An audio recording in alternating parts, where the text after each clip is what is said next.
so many issues कि भाई हाँ, आइए वहां बैठते हैं तो वहां पे करेंगे बातचीत। बहुत सुंदर सर। हाँ, हम लोग चलता रहता है बस ऐसे ही। आप लोग और हमारे अध्यक्ष जी तो बहुत ही मेहनत कर रहे हैं, भागा दौड़ी कर रहे हैं। नहीं नहीं सर, सब प्रेरणा आपकी है। तो हम लोगों का भी आपने कुछ कोविड कर्तव्य पीरियड है। में इतनी मेहनत करी तो हमारी मजबूरी हो गई करना। It is not A option, it is ए मजबूरी सर। तो ये सर देखिए कपिल जी कितनी बढ़िया खूबसूरती है, देखिए हमारे आपस में हमारे दिनेश जी हमारी तारीफ कर रहे हैं, जबकि हम देख रहे हैं सब कुछ काम करने वाले तो यही लोग हैं। अभी बरेली में भी एक सर नमस्कार, आईटी पार्क डेवलप हुआ है के लिए प्रस्ताव अप्रूव हो गया है और अच्छा। 2 एकड़ जमीन दे दी आईटी पार्क वालों को यूपी गवर्नमेंट ने। और वो मिनिस्टर से, सेंट्रल गवर्नमेंट से अप्रूव होना था। एसटीपीआई वाले आए थे, बहुत अच्छा प्रोग्राम हुआ। हॉल रेडिसन में खचाखच भरा हुआ था और उन्हें लगा कि ये रिक्वायरमेंट पहले क्यों नहीं हमने करी। और एसटीपीआई की खूबी है कि वो टायर 2 सिटीज में ज्यादा करता है, 53 सेंटर उसके टायर 2 सिटी में, हमारे बाद अब आगरा में करेगा सर। तो वेरी नाइस, बहुत बढ़िया, बहुत बढ़िया, बहुत बढ़िया। ऐसे ही मेहनत से आगे बढ़ते रहिए। हम हमारे जितने भी उद्यमी भाई साथी हैं ना, वो बहुत अप्रिशिएट कर रहे हैं आपको। तो सर ये पीठ पे हाथ रहेगा, सब ठीक होगा। विजय भाई नमस्कार। नमस्कार सर, नमस्कार, कैसे हैं ब्रदर? बहुत बढ़िया, very nice, good going sir, great है सर, बहुत बढ़िया, great sir, very good. And I tell you one more thing, दीपक बजाज जी बैठे हुए हैं, क्योंकि दीपक बजाज जी, हाँ, क्योंकि बनारस दीपक जी बहुत बढ़िया कर रहा है। वो तो खैर we all are proud of it। हाँ सर, बहुत जल्दी इनके और नजदीक जा रहे हैं। ठीक है, पिछली सीसी वहां नहीं कर पाए, लेकिन उन्होंने बहुत बड़ा प्रोग्राम दिया। लेकिन अब 28 तारीख को इलाहाबाद भी इनसे अछूता नहीं है। तो इनकी पूरी जो किरणें हैं इनकी उस पर पड़ेंगी वहां पर। इनका सांसद भी तो इतना स्ट्रांग है ना कि उसकी पूरे देश भर में पड़ रही है। ये सर गणेश जी, अगर अध्यक्ष जी आ गए हो तो मेरे ख्याल से 4-5 अध्यक्ष जी, जी अध्यक्ष यस सर डेफिनेटली। हेलो भाई सर, आई थिंक जितना लेट करेंगे उतना कपिल जी का टाइम कटता जाएगा। हाँ एग्जैक्टली, कपिल जी का तो नहीं काटेंगे, चाहे हम कैसे भी करेंगे। हाँ सर, तो इसलिए हम तो अपना टाइम लेके ही जाएंगे। ये सुंदरानी जी इसका नुकसान हमें ही होगा, जितना कपिल जी का टाइम काटोगे उतना ही हमारा नुकसान होगा। इसीलिए तो मैं इनडायरेक्टली जनरल सेक्रेटरी साहब से कह रहा हूँ कि चालू करिए। अरे सर, एक इतना जरूर हम कर सकते हैं, एक बार उनको फोन ट्राई कर लेता हूँ, कहीं हो सकता है बाई चांस। अध्यक्ष जी को जी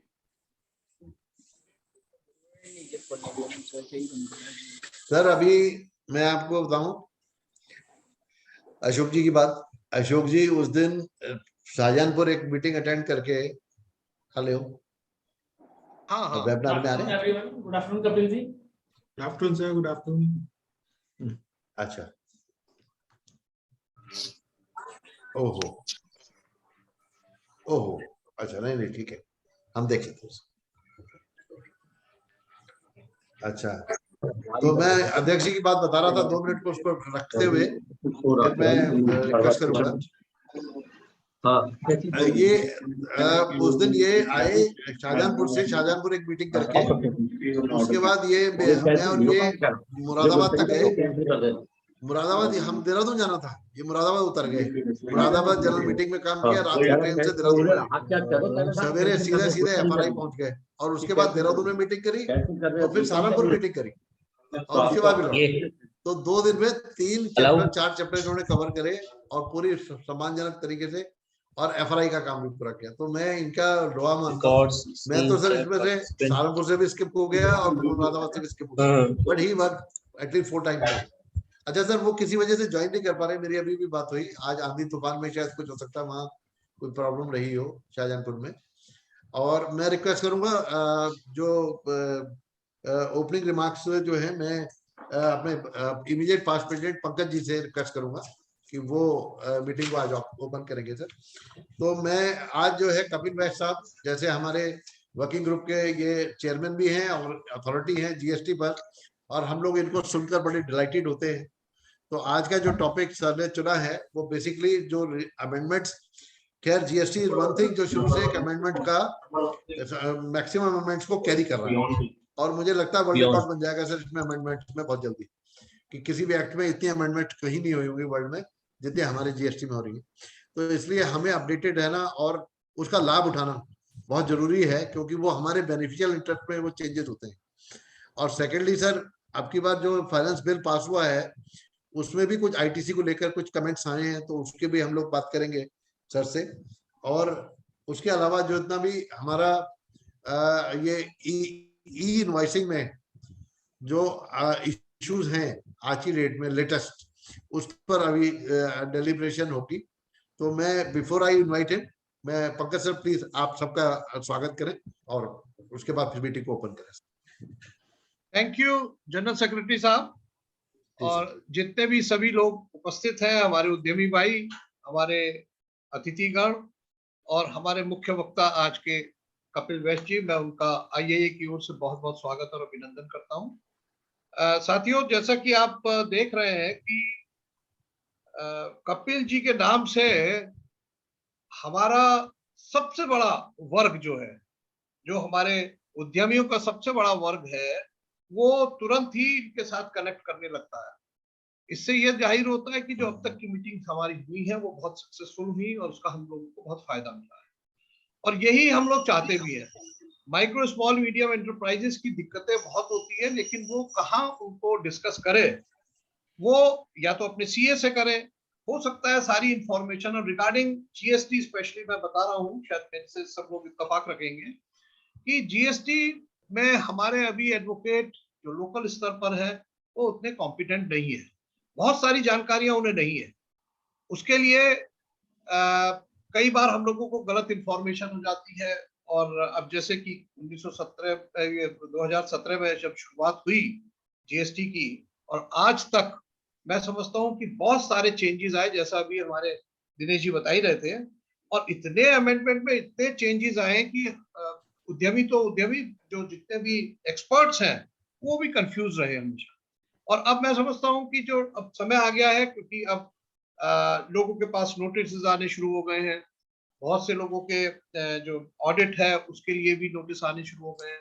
कुछ कंप्लायंस गलत हुई हम लोगों से शुरुआत में, कुछ प्रोसीजरल मिस्टेक्स रही, तो उन सब चीजों को लेके भी हम लोग कपिल जी जो हमारे एक्सपर्ट हैं, आज के मुख्य वक्ता हैं, उनसे हम लोग अब जानकारी शेयर करेंगे। लेकिन ये एक ऐसा इशू है, ये एक ऐसा सब्जेक्ट है राधा, कि इसका हर व्यक्ति जो हमारा उद्यमी भाई है, हर व्यक्ति को इसमें कहीं ना कहीं दिक्कतें आ रही हैं। तो हमें इस अवसर का बहुत लाभ उठाना चाहिए। हमारे बीच जो हमारे मुख्य वक्ता कपिल जी हमारे बीच में हैं, और जो पुरानी जितनी भी मीटिंग्स हैं, शायद एक मीटिंग मैंने छोड़ी होगी, सभी मीटिंग्स मैंने अटेंड करी है, और मैं समझता हूं मेरी नॉलेज बहुत बढ़ गई। और मैं अब अपने वकील साहब को भी, कपिल वैश्य जी, मैं आपको इसलिए बताना चाह रहा हूं कि वकील साहब को भी मैं बहुत सारी चीजें आपके माध्यम से जो मुझे मिलती है मैं उनको बताता हूँ, और वो उन्हें पता नहीं होती है। So this is great success in IAA कि कपिल वैश्य जी द्वारा जो हम लोगों को जागरूकता और हमें जो अवेयरनेस प्रोग्राम्स के माध्यम से जो जानकारियां दी जा रही हैं, जो परेशानियों को दूर करा जा रहा है, हम सभी उद्यमी उसका पूरा पूरा लाभ जरूर उठाएं। और इस अवसर पर जितने भी हमारे राष्ट्रीय पदाधिकारीगण हैं, आलोक जी हैं, दिनेश जी हैं, और वाइस प्रेसिडेंट साहब हैं, और जितने भी लोग भी जुड़े हुए हैं, हमारे सुब्रानी साहब हैं, उन सभी का मैं बहुत बहुत अभिनंदन करता हूं। और आगे के लिए दिनेश जी से मैं रिक्वेस्ट करूंगा, और हमारे एक बीच में उन्होंने एक वो करवाया था इंट्रोडक्शन, प्रदीप तिवारी जी, उनका भी मैं अभिनंदन करता हूँ, स्वागत करता हूँ। तो अब मैं रिक्वेस्ट करूंगा दिनेश जी से कि आगे की कार्यवाही। Thank you very much sir. With your permission and with permission of my colleague Alok Agarwal ji and all senior all vice presidents, and मैं अब invite कर रहा हूँ सर कपिल वैश्य साहब को, सीए कपिल वैश्य साहब, without any further loss of time. Sir, thank you sir. Thank you. House is open to you. Thank you, sir. आज की इस सभा की अध्यक्षता कर रहे हमारे Shri past president Shri Pankaj Agarwal ji, general secretary CA Dinesh Goyal ji और बाकी सब इस आईआईए परिवार के सदस्य, आदरणीय सदस्य जो इस हमारे नेशनल ट्रेजरर आलोक अग्रवाल जी जो है, जी नेशनल ट्रेजरर आलोक अग्रवाल जी, मेरे बड़े भाई सुरेश सुंदरानी जी, हमारे आईसीआई के बरेली ब्रांच के अध्यक्ष CA Pradeep Tiwari ji, Indian wood products के यूनिट हेड श्री राजकुमार जी और अन्य सभी साथी लोग, आप सबका बहुत बहुत आभार और स्वागत। आप लोगों की प्रेजेंस से ही मेरा उत्साह बढ़ता है और सही बात यह है कि जब भी प्रोग्राम में सक्सेस होती है तो उसका एक बहुत बड़ा रोल पार्टिसिपेंट्स का होता है। पार्टिसिपेंट्स के बिना कोई भी प्रोग्राम सक्सेसफुल नहीं हो सकता और ये आईआईए परिवार की, आईआईए की एग्जीक्यूटिव का अचीवमेंट है कि जीएसटी के प्रोग्राम्स में हमेशा ही इतनी अच्छी अटेंडेंस रही है, लोगों ने इतनी अच्छी क्वेरीज की हैं और उससे सबका ज्ञानवर्धन हुआ है। पंकज जी, आपकी इस बात के कि सबको ज्ञान बढ़ा, वो तो बात ठीक ही है, पर यह भी और अच्छी बात है कि आपके माध्यम से हमारे दूसरे प्रोफेशनल कलीग्स का ज्ञान बढ़ रहा है, जिससे कि वो फर्दर चेन में और लोगों को ज्ञान देंगे। दोस्तों, आज हम लोग 2-3 महीने बाद मिल रहे हैं क्योंकि इस बीच में जीएसटी काउंसिल की मीटिंग नहीं होगी और जितने भी अमेंडमेंट्स अपने जीएसटी में आते हैं वो जीएसटी काउंसिल मीटिंग के ही थ्रू आते हैं। नाउ, आज का जो टॉपिक हम लोगों ने चुना है उसमें सर्वप्रथम ई इनवॉइस है, क्योंकि ई इनवॉइस में एक विशेष चेंज आया है कि 1 अप्रैल से कुछ नए उद्यमी भाई, नए बिजनेस क्लास को ऐड किया है जिनको कि अब ई इनवॉइस इशू करना जरूरी है। दूसरा, जो हमारा जीएसटी के आईटीसी में चेंज आया है, 1 जनवरी 2022 से हम लोग को ये जरूरी हो गया है कि हम केवल 2B के हिसाब से ही क्रेडिट लें। तीसरा, जो फाइनेंस एक्ट 2022 के थ्रू हमारे आईटीसी में चेंजेस आए उनको हम कवर करेंगे। और चौथा, अभी रिसेंटली 3 दिन पहले ही सुप्रीम कोर्ट का एक डिसीजन आया है ओशन फ्रेट पे, जो बहुत इंपॉर्टेंट एस्पेक्ट है जीएसटी के लिए, उसको कवर करेंगे। और सबसे अंत में, इन सारे प्रोसेस में मैं 35 से 40 मिनट लेना चाहता हूँ और उसके पश्चात पूर्व की भांति हम लोग सारे मेंबर्स की क्वेरीज को लेंगे और मैं इस मंच को तब छोड़ना चाहूंगा जब हर मेंबर की क्वेरी सेटल हो जाए, उनका मैं जवाब दे पाऊँ। तो फ्रेंड्स, आइए सबसे पहले ई इनवॉइस की बात करें। ई इनवॉइस, इन इलेक्ट्रॉनिक इनवॉइस, जो कि गवर्नमेंट पोर्टल से इशू होना है, इसकी शुरुआत सबसे पहले 1 अक्टूबर 2020 को हुई थी। और जैसा कि गवर्नमेंट का तरीका होता है कि सर्वप्रथम जो सबसे बड़े वाले एसएससीज थे जिनका टर्नओवर, एग्रीगेट टर्नओवर 500 करोड़ से ऊपर था, उन लोगों के लिए ये जरूरी किया था कि वो 1 अक्टूबर 2020 से अटेंड कर लो तुम भी। 1 अक्टूबर 2020 से वो ई इनवॉइस इशू करेंगे। इस लिमिट को एक नोटिफिकेशन इशू किया 10/11/2020 को और इस लिमिट को घटा के 100 करोड़ कर दिया था 1 जनवरी 2021 से। दैट मीन्स कि वो एसएससीज जिनका टर्नओवर 100 करोड़ से ऊपर है, उनको 1 जनवरी 2021 से ई इनवॉइस इशू करना जरूरी था। इस लिमिट को फर्दर घटाया और 1 अप्रैल 2021 से ये 50 करोड़ कर दिया था। अब दोस्तों, ये लिमिट घटा के 20 करोड़ कर दिया है। 1 अप्रैल 2022 से ये लिमिट घटा के 20 करोड़ कर दी है। इसका इम्पैक्ट क्या हुआ कि जो एसएससीज 50 करोड़ से ऊपर के थे वो तो इनवॉइस इशू कर ही रहे थे, लेकिन 1 अप्रैल 2021 से वो एसएससीज जिनका टर्नओवर 20 करोड़ से 50 करोड़ के बीच में रहा है, उनको अब इनवॉइस इशू करना जरूरी हो गया। तो आइए समझें एक बार पुनः कि ई इनवॉइस क्या होता है। हम लोगों को जितने भी टैक्सेबल गुड्स या सर्विसेज की सप्लाई कर रहे हैं उन सबको एक टैक्स इनवॉइस इशू करना होता है, और जो एग्जेम्प्टेड गुड्स की या एग्जेम्प्टेड सर्विसेज की सप्लाई कर रहे होते हैं उनको बिल ऑफ सप्लाई इशू करना होता है। दिनेश भाई कुछ हैंड्स रेज हो रहे हैं, उनको बाद में ही टेकअप करें या हाथ के हाथ कर लें? आप म्यूट हैं दिनेश भाई। सर मेरे ख्याल से बाद मेरे ख्याल में हैंड बाद में ही देख लेंगे बाद में। अभी, हाँ अभी too early. It is too early. हाँ, या तो एक टॉपिक कंप्लीट हो जाए तो उस टॉपिक के हैंड्स रेज। नहीं वो मैंने देखा शायद एक आध शुरू में ही हो गया था, टॉपिक शुरू होने से पहले। अच्छा, गलती से कुछ हो सकता है गलती से हो गया। हाँ। तो ये जो ई इनवॉइस है फ्रेंड्स, ये ई इनवॉइस एक वो इनवॉइस है जिसमें कि गवर्नमेंट से हमको इनवॉइस का एक number, invoice reference number procure करना है। गवर्नमेंट का एक पोर्टल है इनवॉइस रजिस्ट्रेशन पोर्टल। उस इनवॉइस रजिस्ट्रेशन पोर्टल पे हमको अपने आप को रजिस्टर कराना है, और जब भी हम कोई टैक्सेबल इनवॉइस इशू करेंगे तो उस पोर्टल के थ्रू हमको एक नंबर अलॉट होना है। वो नंबर अलॉट होने के लिए हमको कुछ 4-5 पर्टिकुलर्स हैं जो स्पेसिफिकली वहां सबमिट करते हैं।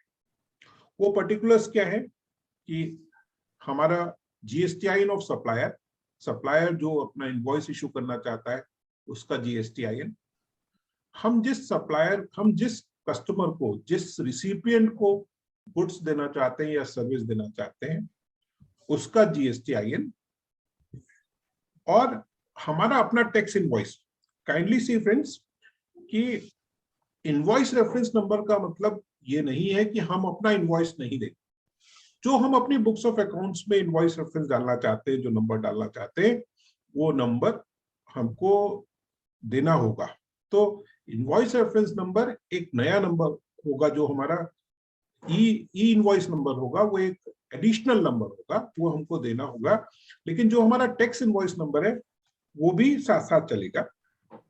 फिर इनवॉइस की वैल्यू में टैक्सेबल वैल्यू और टोटल वैल्यू दोनों, और जो हम मेन आइटम दे रहे हैं उनका HSN, अगर सर्विस दे रहे हैं तो सर्विस का HSN, और अगर गुड्स दे रहे हैं तो गुड्स का HSN। ये 5 चीजें हमको पोर्टल पे फीड करनी है, और जैसे ही हम ये 5 इंफॉर्मेशन पोर्टल पे देंगे तो हमको एक IRN मिल जाएगा, एक इनवॉइस रेफरेंस मिल जाएगा। ये इनवॉइस रेफरेंस हमको अपने टैक्स इनवॉइस पे प्रिंट करना होगा। ये जो नंबर होगा ये हमको अपने टैक्स इनवॉइस पे प्रिंट करना होगा। इसके साथ साथ हमारा टैक्स इनवॉइस नंबर भी चलेगा। वो टैक्स इनवॉइस नंबर उसमें प्रिंट होगा, ई इनवॉइस नंबर भी होगा, टैक्स इनवॉइस नंबर भी होगा।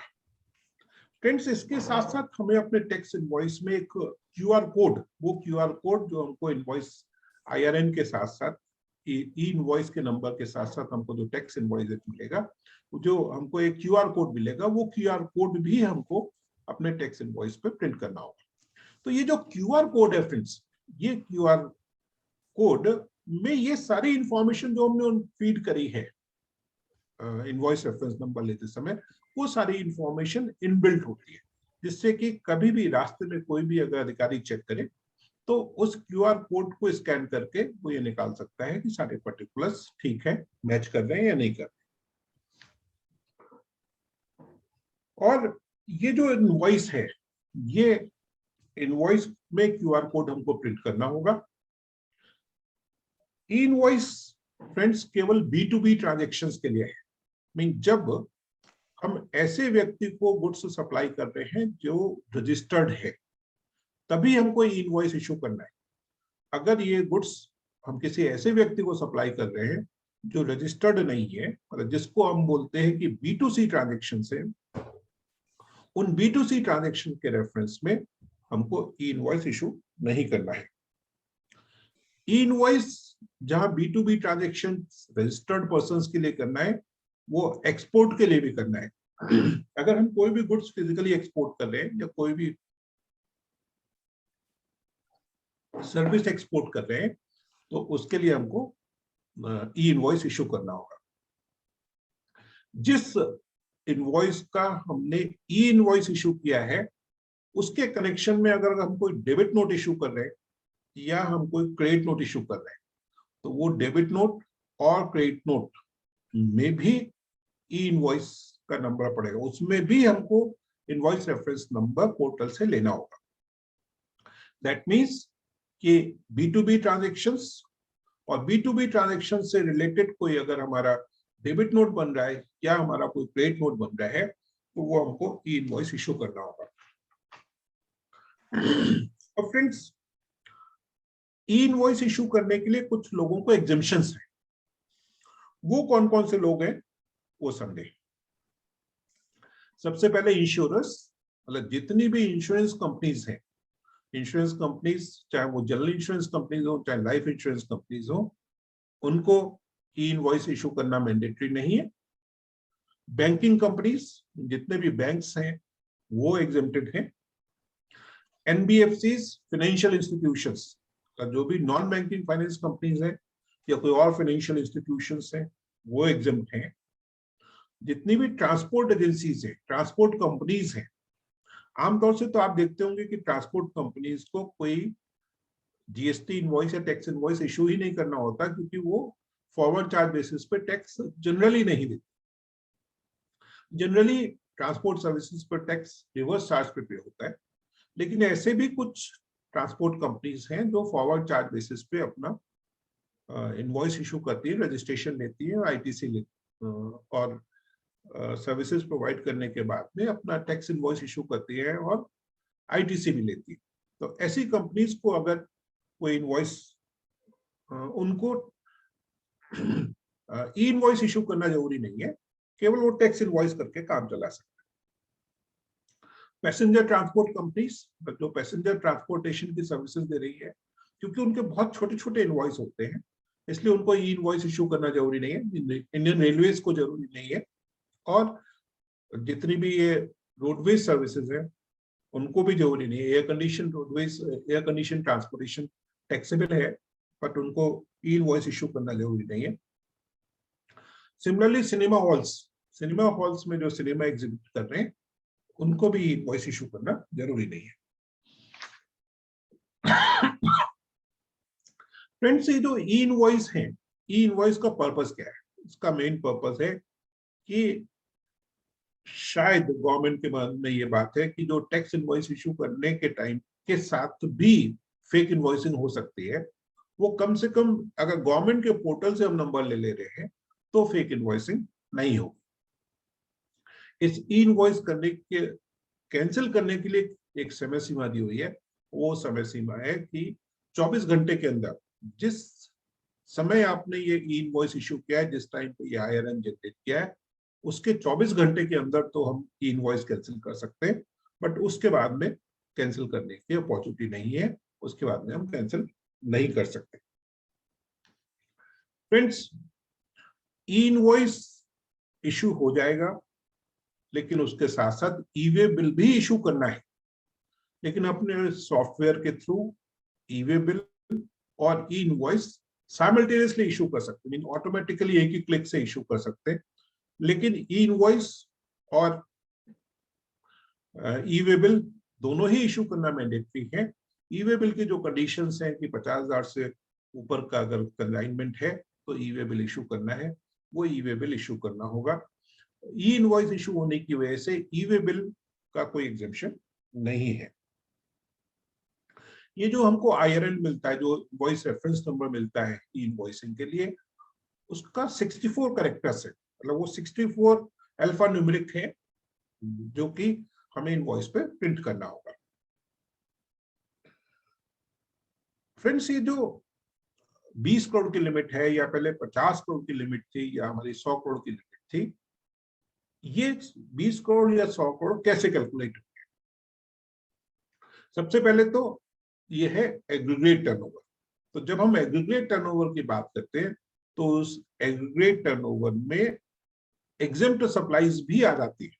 मीन अगर कोई टैक्सेबल गुड्स की सप्लाई कर रहा है और एग्जेम्प्ट गुड्स की भी सप्लाई कर रहा है, तो एग्जेम्प्ट गुड्स और टैक्सेबल गुड्स भी शामिल है। इसमें नॉन GST गुड्स भी शामिल है, मतलब जिस एसएससी की 20 करोड़ से ऊपर की टर्नओवर है और उसके यहाँ ये turnover because of petrol diesel cross करी है, उसको भी ई इनवॉइस इशू करना जरूरी है। मीन क्योंकि एग्रीगेट टर्नओवर 20 करोड़ से ऊपर हो गया। ये जो ई इनवॉइस है ये B2B के लिए है, तो इसलिए हम और आप जो अपने 4 व्हीलर्स में या 2 व्हीलर्स में पेट्रोल पंप से पेट्रोल भरवाते हैं उसमें हमको आईटीसी की जरूरत नहीं होती है, तो B2C ट्रांजेक्शन हो जाती है क्योंकि हम अपना उसको GSTN नहीं देते, तो इस वजह से उसमें इनवॉइस जरूरत नहीं है। दूसरा ये है कि एग्जेम्प्ट गुड्स या नॉन टैक्सेबल गुड्स के लिए इनवॉइस की जरूरत नहीं है, बट जैसे ही वो पेट्रोल पंप अगर 100 ml का लुब्रिकेंट सेल करेगा और किसी रजिस्टर्ड डीलर को करेगा तो उसको ई इनवॉइस इशू करना जरूरी हो जाएगा। नाउ फ्रेंड्स, एसीजेट के लिए विशेष डिस्पेंसेशन है। एसीजेट को एग्जेम्प्ट किया है कि SEZ is considered to be out of the country. तो एसीजेट अगर कोई भी इनवॉइस इशू करता है तो उसको ई इनवॉइस इशू करना जरूरी नहीं है, वो केवल अपना टैक्स इनवॉइस इशू करेगा, नॉर्मल इनवॉइस इशू करेगा, उसे ई इनवॉइस इशू करना जरूरी है। लेकिन हम और आप जो नॉन एसीजेड एरिया में है, जो otherwise outside the ACZ areas में है, वो अगर एसीजेड को कोई इनवॉइस इशू करते हैं, उनको कोई सप्लाईज करते हैं, तो उन्हें ई इनवॉइस इशू करना जरूरी होगा। फ्रेंड्स, ई इनवॉइस केवल गुड्स के लिए नहीं है, ई इनवॉइस सर्विसेज पर भी अप्लाई करेगा। हम जब जब सर्विसेज देंगे, जब जब अगर हमारी टर्नओवर 20 करोड़ से ऊपर है, या वो एसएससी जिनका की गुड्स और सर्विसेज दोनों का टर्नओवर मिला के 20 करोड़ से ऊपर रहा है, उनको ई इनवॉइस इशू करना होगा। एक इंटरेस्टिंग बात यह है फ्रेंड्स कि ये 20 करोड़ की टर्नओवर कब और कैसे कैलकुलेट, ये टर्नओवर फाइनेंशियल ईयर वाइज है, कि एक साल की टर्नओवर 20 करोड़ से ऊपर। दूसरा इसका जो इंपॉर्टेंट एस्पेक्ट है वो ये है कि 20 करोड़ से ऊपर की टर्नओवर कभी भी हो जाए, कभी भी ये टर्नओवर अगर 20 करोड़ से ऊपर हो जाती है, 17-18 में, 18-19 में, 19-20 में और 20-21 में, किसी भी वर्ष में, किसी भी फाइनेंशियल ईयर में अगर ये हमारी टर्नओवर 20 करोड़ से ऊपर हो जाती है तो हमको ई इनवॉइस इशू करना मैंडेटरी हो जाएगा। तो फ्रेंड्स, ई इनवॉइस से रिलेटेड जो मेन प्रोविजंस थे वो मैंने अभी आपको एक्सप्लेन किए, डिस्कस किए। इसमें से संबंधित अगर कोई भी क्वेरी हो तो वो हम लोग टेकअप कर लेंगे, अदरवाइज मैं नेक्स्ट टॉपिक पे आगे बढ़ूंगा।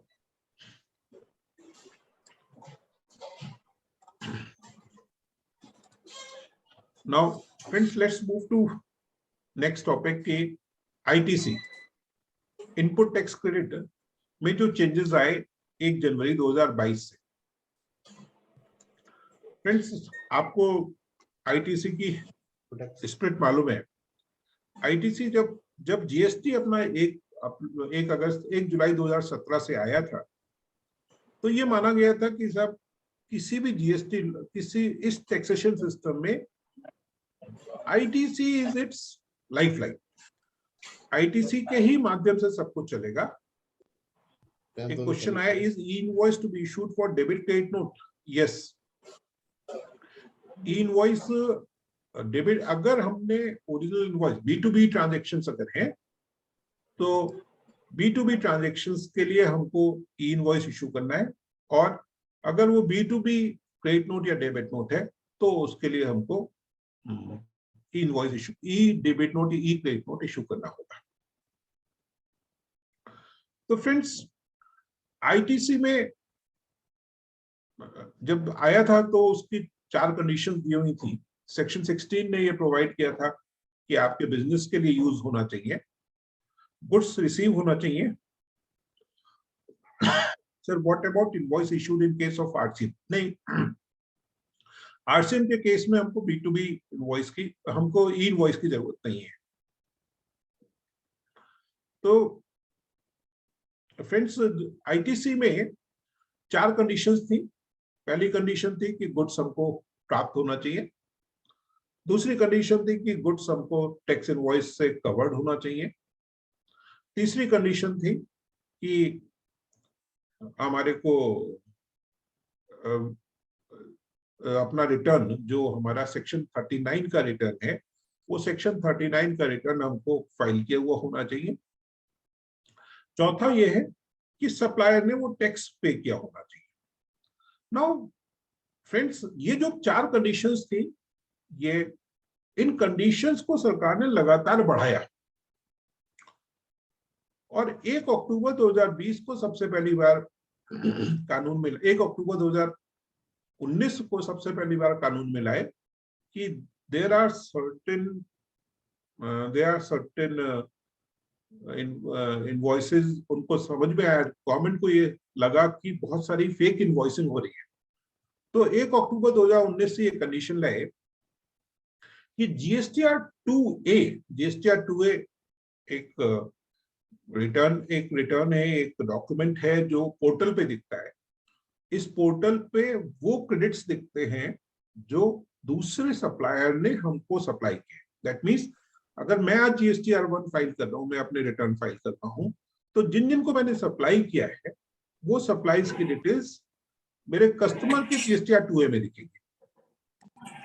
तो कंडीशन ये दिया कि अगर मेरे 2A में वो आईटीसी दिख रहा है, तो आईटीसी अगर मेरे 2A में 100 रुपए दिख रहा है, तो मैं on the basis of invoices etcetera 120 रुपए का क्रेडिट ले सकता हूँ। दैट मीन्स इस स्टेज पे भी बहुत लिबरल एटीट्यूड रहा। 1 जनवरी 2020 से ये लिमिट घटा के 20% से घटा के इसको 10% कर दिया और उसके बाद में ये लिमिट घटाते हुए चले गए और 1 अप्रैल 21 से ये लिमिट घटा के 5% कर दिया। तो फ्रेंड्स, अप टू 31 दिसंबर 2021 ये लिमिट 5% चलती रही कि जितना भी जीएसटीआर 2A में दिख रहा है, उस जीएसटीआर 2A से 5% ज्यादा तक आप अपने इनवॉइसेस के बेसिस पे क्रेडिट ले सकते हैं। लेकिन 1 जनवरी 2022 से आमूलचूल परिवर्तन किया और इस बिजनेस को बंद करने वाले नो बिजनेस की जब तक आपके जीएसटीआर 2B में एक नया डॉक्यूमेंट रेफर किया, जीएसटीआर 2B, ये उन्हीं का आप क्रेडिट लेते हैं जो जीएसटीआर 2B में दिखेगा। तो फ्रेंड्स, एक बिल्कुल नया सिस्टम आ गया, एक नई चीज आ गई और उसके परिप्रेक्ष्य में ये हुआ कि जिस डॉक्यूमेंट में, जिस केस में मेरे सप्लायर ने अपना जीएसटीआर 1 फाइल किया, मैं उसी का आईटीसी ले पा रहा हूँ। जिस सप्लायर ने अपना जीएसटीआर 1 नहीं फाइल किया, उसका मैं आईटीसी नहीं ले पा रहा हूँ।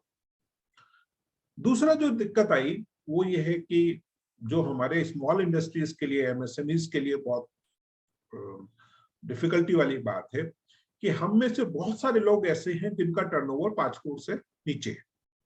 जिनका टर्नओवर 5 करोड़ से नीचे है, उन सब के लिए ये मैंडेटरी नहीं है कि वो मंथली रिटर्न भरें। They have an option to pay tax on a quarterly basis. They have an option to file it.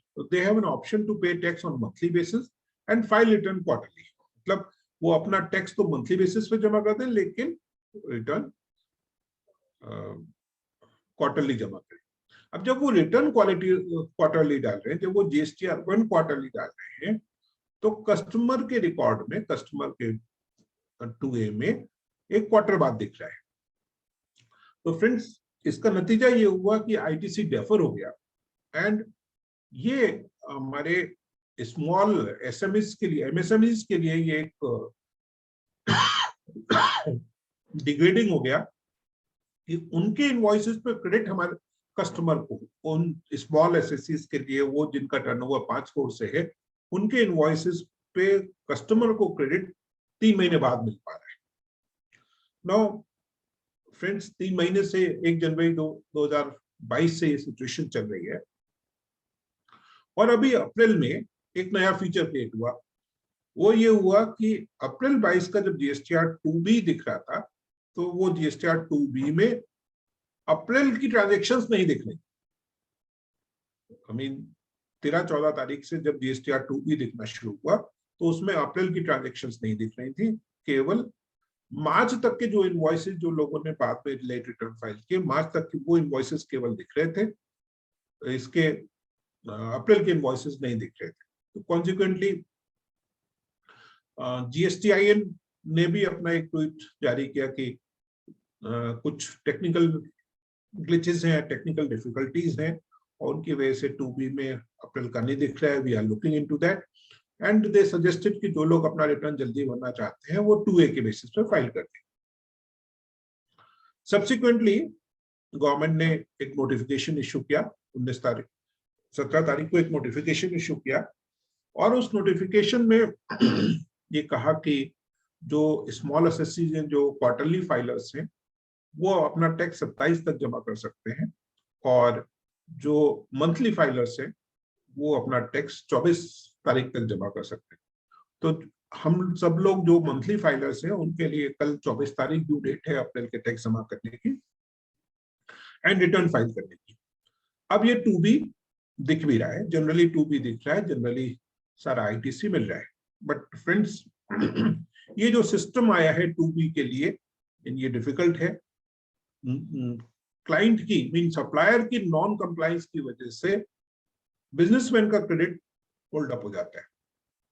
There are many businesses जो एक ही सप्लायर पर बेस्ड है, जो एजेंसी बिजनेसेस हैं वो एक ही सप्लायर पर बेस्ड होते हैं। वो बिजनेसेस जो बहुत कम मार्जिन पे काम कर रहे हैं, जिनको केवल आधा % 1% टैक्स देना होता है, टोटल टैक्स का एक बहुत छोटा पोर्शन टैक्स देना होता है, उनमें अगर किसी एक सप्लायर ने अपना रिटर्न नहीं भरा तो उनका कैश आउटफ्लो बहुत बढ़ जाता है। बट ये डिफिकल्टी हम सब लोग फेस कर रहे हैं, एंड लोगों का वर्किंग कैपिटल की रिक्वायरमेंट बढ़ गई, ज्यादा टैक्स कैश में देना पड़ रहा है। अब फ्रेंड्स आइए फाइनेंस एक्ट 22 मीन कंडीशंस और डिफिकल्टीज तो हमारी बहुत सारी थी हैं ही, लेकिन 1 फरवरी 2022 को जो फाइनेंस बिल 2022 प्रेजेंट हुआ, उसमें फर्दर हमारे इस ITC को लेके बहुत सारी कंडीशंस को ऐड किया। जो बेसिक थीम था that ITC is a seamless flow of credit, मतलब ये लगातार आगे चेन में सबको क्रेडिट मिलता रहेगा। वो जो बेसिक थीम था, आप साउंड वहीं से होगी है, टैक्स अमाउंट दे दिया। राजीव गुप्ता जी, आपकी वजह से डिस्टरबेंस आ रहा है। हरिद्वार है, रुड़की, देहरादून, ऋषिकेश। सुंदरानी जी, मेरे ख्याल सबसे रिक्वेस्ट कर दी जाए कि इतना म्यूट कर लें, क्योंकि डिस्टरबेंस होता ही है फिर। तो ये जो कंडीशंस बाकियों को म्यूट कर दिया है, सेक्रेटरीट से करा दीजिए सर।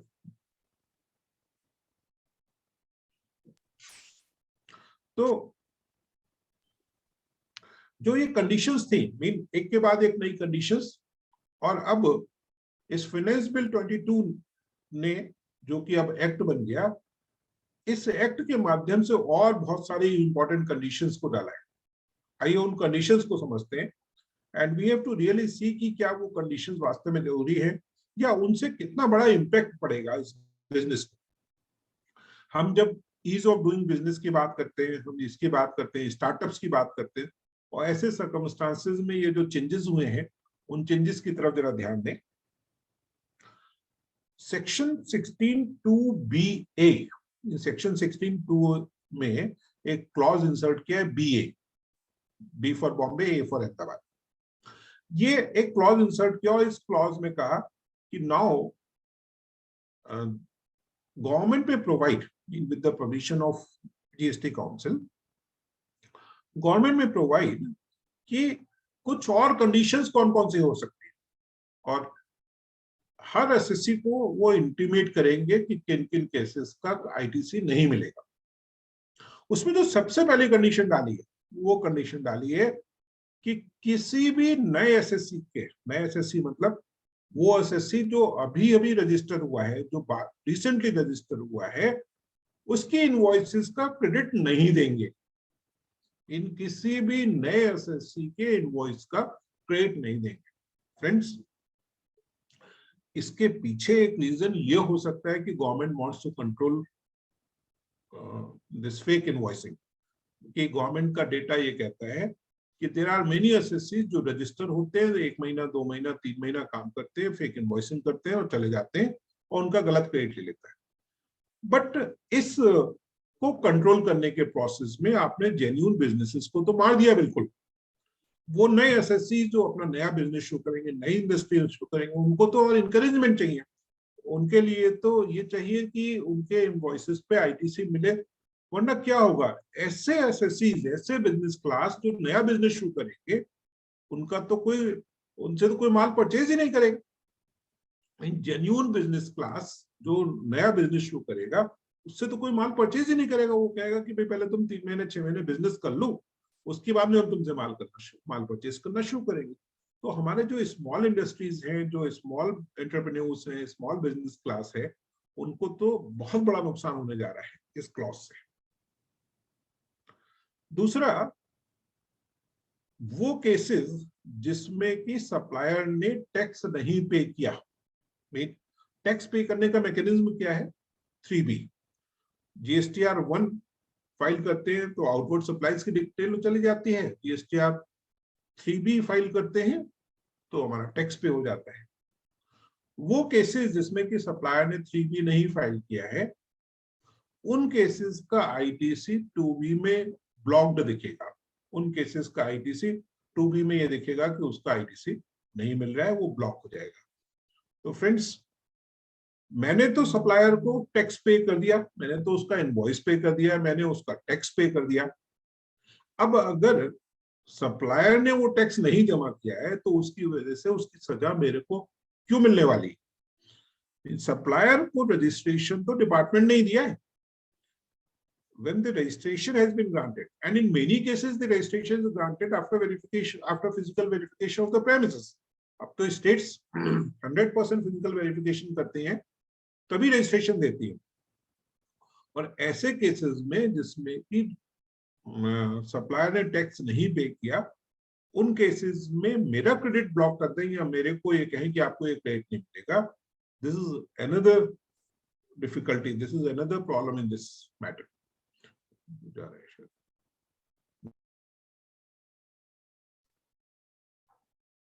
नाउ फ्रेंड्स, तीसरी सिचुएशन, एक सिचुएशन तो ये है जिसमें कि आईटीसी को इसलिए ब्लॉक कर रहे हैं या इसलिए मना कर रहे हैं कि उसमें क्रेडिट टैक्स, सप्लायर ने टैक्स कम नहीं पे किया।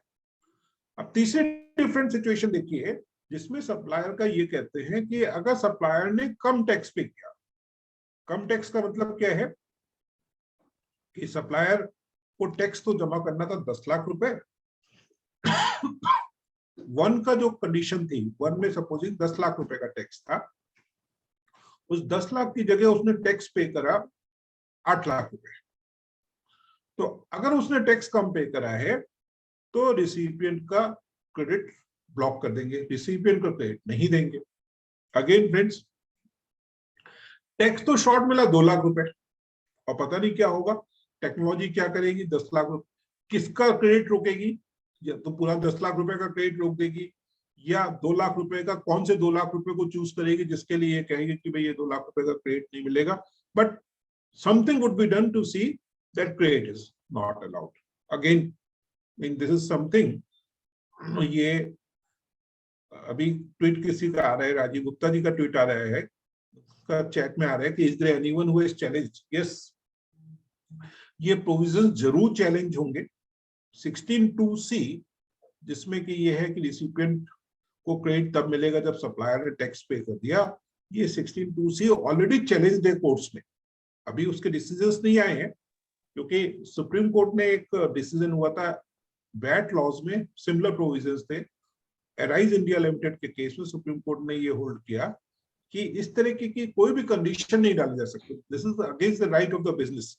इस तरह की कोई भी कंडीशन नहीं डाली जा सकती जिसमें कि सप्लायर की गलती की वजह से आईटीसी रिसिपिएंट का रोक दे जाए। सप्लायर ने अगर टैक्स पे नहीं किया है तो सप्लायर से ही वो टैक्स वसूला जाएगा, गवर्नमेंट रिसिपिएंट का टैक्स नहीं रोक सकती। नेक्स्ट कंडीशन देखें, वो रजिस्टर्ड पर्संस जिन्होंने अपने 2B से ज्यादा क्रेडिट ले लिया है, मीन सप्लायर को टैक्स जमा करना है, जितना उसने GSTR1 में सप्लाई किया उस सप्लाई के हिसाब से उन्हें टैक्स जमा करना है। उसमें टैक्स जमा करते समय जितना उनका ITC है वो ITC वो यूटिलाइज कर सकते हैं। अब अगर किसी ने अवेलेबल ITC 2B के में अवेलेबल ITC से ज्यादा अगर ITC यूज कर लिया है तो रिसिपिएंट का क्रेडिट ब्लॉक कर देंगे। अब फ्रेंड्स, ये टेक्नोलॉजी कैसे क्या करेगी, इट्स $1 मिलियन क्वेश्चन।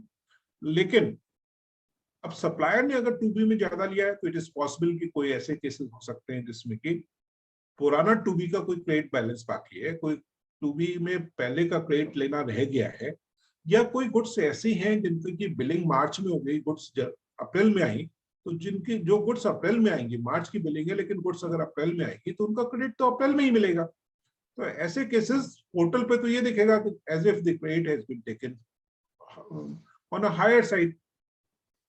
तो ये जितनी कंडीशंस लगा रहे हैं इससे तो मतलब ITC का जो बेसिक स्ट्रक्चर है वही सब गड़बड़ हो रहा है। Then any registered person who has defaulted in discharging his tax liability, जिसने अपनी टैक्स लायबिलिटी को डिस्चार्ज करने में कोई भी डिफॉल्ट किया है उसको कर ले। तो फ्रेंड्स, ये जो 5 कंडीशंस इस नए बजट से लाए हैं, ये सारी 5 कंडीशंस पुरानी कंडीशंस से बहुत ज्यादा एग्रेसिव है, बहुत मुश्किल है उनकी कंप्लायंस। और मैं समझता हूं कि हिंदुस्तान में जो अपने 1.25 करोड़ असेसीज हैं, 1.5 करोड़ असेसीज हैं, इन 1.5 करोड़ असेसीज में सबको इन नई कंडीशंस से बहुत फर्क पड़ेगा, उनको बहुत नुकसान होने वाला है, बहुत दिक्कत होने वाली है, and they must take necessary action. हम एसोसिएशन लेवल पे अदरवाइज इसके लिए एक्शन लें या हम कोर्ट का रास्ता चुनें कि ये इस तरीके से जो कंडीशंस को लगाया जा रहा है वो बहुत ही गलत है, एंड बिजनेसमैन का ना बहुत सारा पैसा इसकी वजह से रुक जाएगा, वर्किंग कैपिटल रिक्वायरमेंट्स बढ़ जाएंगी, कैपिटल ब्लॉक हो जाएगी। अब आइए फ्रेंड्स देखें कि पिछले 3 महीने में कौन कौन से नोटिफिकेशन इशू हुए, क्या क्या अमेंडमेंट्स हुए। 2 अमेंडमेंट्स तो मैं बता ही चुका कि अप्रैल मंथ के लिए टैक्स जमा करने की तारीख बढ़ा दी थी, मंथली फाइलर्स के लिए 24 मई और क्वार्टरली फाइलर्स के लिए 27 मई। इसके अलावा फ्रेंड्स, ब्रिक किल्स के लिए जो ईंटों का व्यापार करते हैं उनकी स्कीम ऑफ टैक्सेशन को पूरा चेंज किया है। चेंज क्या किया है कि मतलब बिल्कुल नई स्कीम दे दी। 1, शायद जब भी सरकार कोई नई स्कीम लाती है, नई वो लाती है तो टैक्स को बढ़ाती ही है, कलेक्शन को बढ़ाने का ही पर्पस होता है। कहीं ना कहीं मन में ये होती है कि इनकी या तो पेइंग कैपेसिटी ज्यादा है या यहाँ पे चोरी बहुत हो रही है और इसलिए और टैक्स करना है। तो वही सिचुएशन इसमें है कि ब्रिक किल में जो चेंजेस लाए, नंबर 1, उनके लिए बेसिक एग्जेम्पशन जो 40 लाख रुपए का था वो बेसिक एग्जेम्पशन 40 लाख रुपए का खत्म कर दिया। मीन नाउ ब्रिक किल जो ईंटों का व्यापार कर रहे हैं उनको डे 1 से रजिस्ट्रेशन लेना है, उनको डे 1 से टैक्स पे करना है।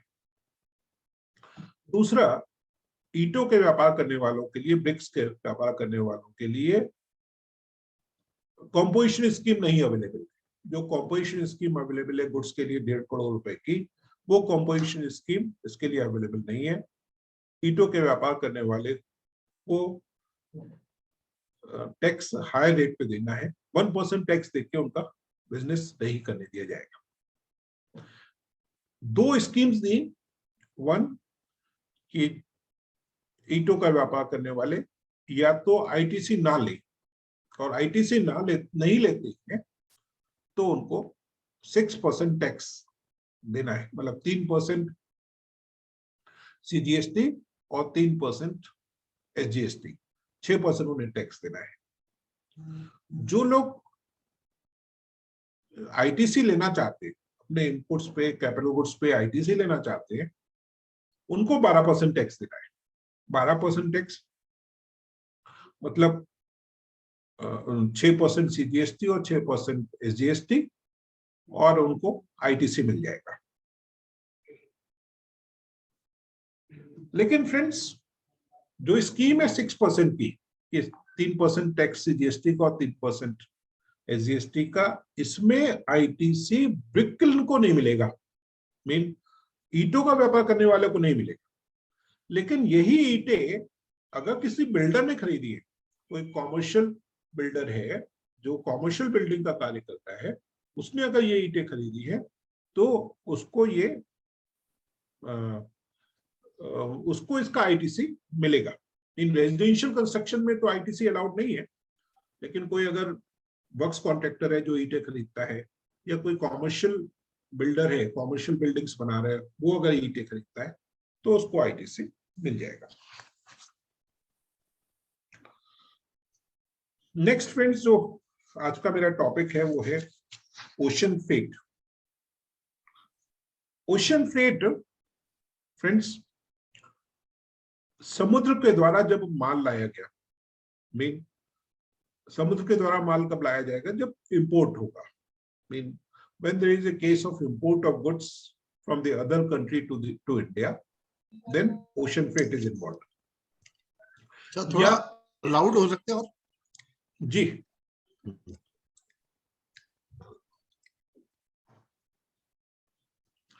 ocean freight is when there is a transportation of goods through ocean. Export में भी हो सकता है और इंपोर्ट में भी हो सकता है। तो इंपोर्ट के दौरान में जो हमारी प्रेजेंट इशू है, जो प्रेजेंट डिस्कशन है, वो इंपोर्ट का है, क्योंकि एक्सपोर्ट के टाइम पे तो वो एक्सपोर्ट ऑफ गुड्स है या एक्सपोर्ट ऑफ सर्विसेज है, और जब एक्सपोर्ट ऑफ गुड्स है तो उस पर जनरली स्पीकिंग जीएसटी एग्जेम्प्ट है। लेकिन इंपोर्ट ऑफ गुड्स में ओशन फ्रेट पे जीएसटी का इशू है। क्या होता है कि जनरली हम जितने भी गुड्स इंपोर्ट करते हैं वो सीआईएफ बेसिस पे होती है। सीआईएफ मतलब cost, insurance and freight. Mean जो प्राइस तय हो रहा है उसमें कॉस्ट भी शामिल है, ट्रांजिट इंश्योरेंस भी शामिल है, फ्रेट जो शिपिंग लाइन का फ्रेट है वो भी शामिल है, और सप्लायर को वो गुड्स इंडियन पोर्ट पे पहुंचते हुए देना है। This is the condition, CIF की ये कंडीशन होती है। तो जब सीआईएफ सप्लाईज हैं, उन केसेस में जनरली ये होता है कि सप्लायर किसी फॉरेन शिपिंग लाइन से कांटेक्ट करता है कि वो उन गुड्स को फॉरेन कंट्री से इंडिया पहुंचाएगा। सपोजिंग चाइना से गुड्स इंडिया आ रही है, या सपोजिंग सिंगापुर से गुड्स इंडिया आ रही है थ्रू द ओशन, तो वो जो फ्रेट है, shipping line, foreign shipping line services किसको देगी? फॉरेन सप्लायर को देगी। Privity of contract is between foreign supplier and the foreign shipping line. तो इंडियन इंपोर्टर का तो उस ट्रांजैक्शन से कोई लेना ही देना नहीं है, वो तो गुड्स को अपने यहाँ अपने पोर्ट पे पहुंचता हुआ लेता है। बट लॉ ने क्या प्रोवाइड करा हुआ है कि ऐसे सारे केसेस में जिसमें कि गुड्स ओशन फ्रेट पे हो रहा है और फॉरेन शिपिंग लाइन का फ्रेट फॉरेन कंपनी पे कर रही है, उसमें गवर्नमेंट ने प्रोवाइड कर दिया, एक्ट ने प्रोवाइड कर दिया कि जीएसटी 5% से उस फ्रेट अमाउंट पे इंपोर्टर को पे करना है। This matter was challenged in Gujarat high court. Gujarat high court में एक मोहित मिनरल्स करके एक डिसीजन हुआ, और लगभग 1.5 साल पहले Gujarat High Court said that no, this is illegal, this is beyond the provisions of the act, और इंपोर्टर तो रिसिपिएंट ऑफ सर्विस है ही नहीं, इसलिए इंपोर्टर को रिवर्स चार्ज बेसिस पे टैक्स पे करने के लिए नहीं कहा जा सकता। गवर्नमेंट ने ये डिसीजन एक्सेप्ट नहीं किया और ये मैटर सुप्रीम कोर्ट चला गया। सुप्रीम कोर्ट ने अभी 19 मई को एक 153 पेज का डिसीजन दिया है और उस डिसीजन में ये कहा है कि जो एक्ट के प्रोविजंस हैं, जो सेक्शन 93 ऑफ सीजीएसटी एक्ट है, उन प्रोविजंस के तहत जो लॉ आज है उस लॉ के हिसाब से सर्विस इंपोर्टर को इस पे टैक्स देने के लिए नहीं कहा जा सकता क्योंकि उसने कोई सर्विस अवेल नहीं करी है।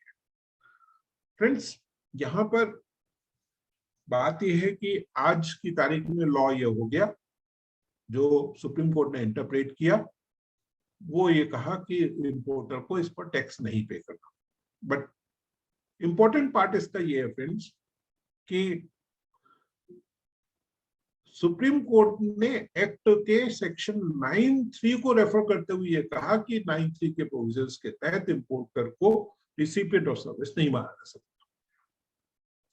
अब मेरा एप्लीकेशन ये है, मतलब जो पास्ट ट्रैक रिकॉर्ड रहा है और जो मेरा एप्लीकेशन है वो ये है कि ऐसे सारे केसेस में गवर्नमेंट एक्ट में अमेंडमेंट कर देती है और वो अमेंडमेंट रेट्रोस्पेक्टिव कर देती है।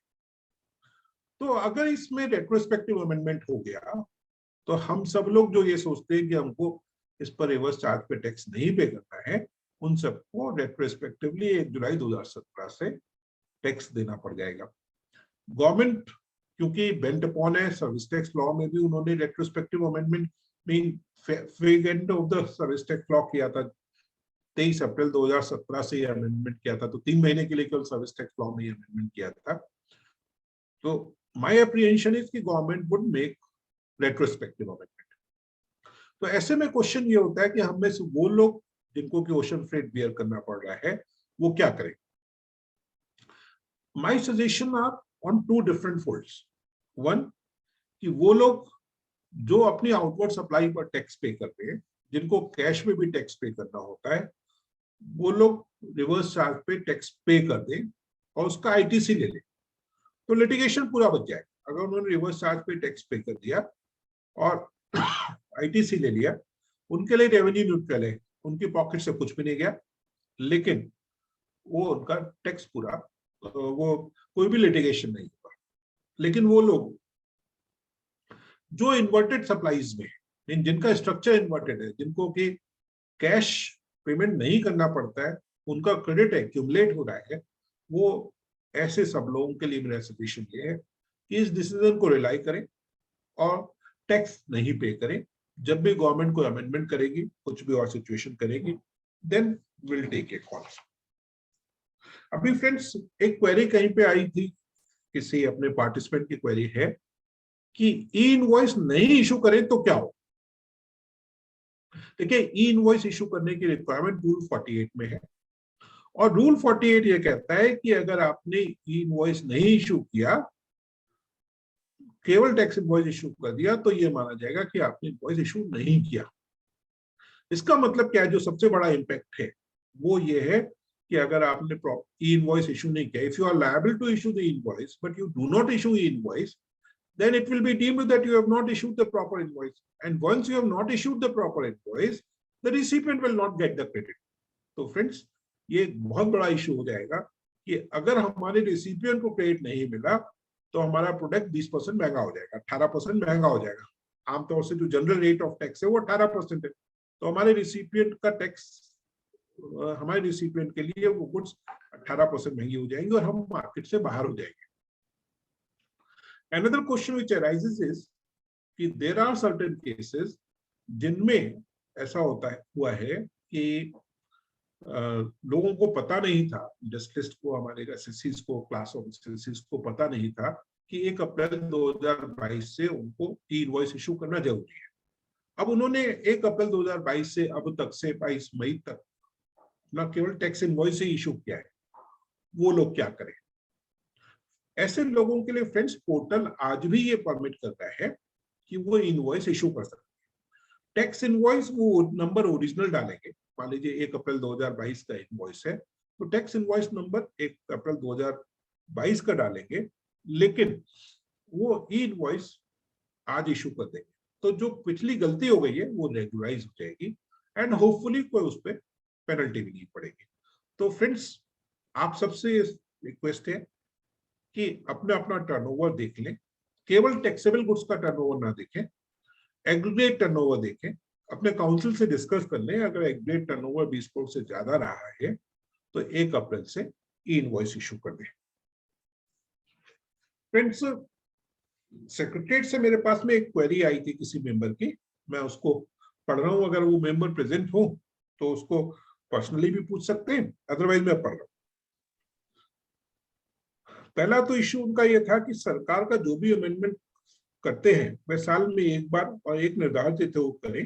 बीच बीच में अमेंडमेंट करने से परेशानी होती है।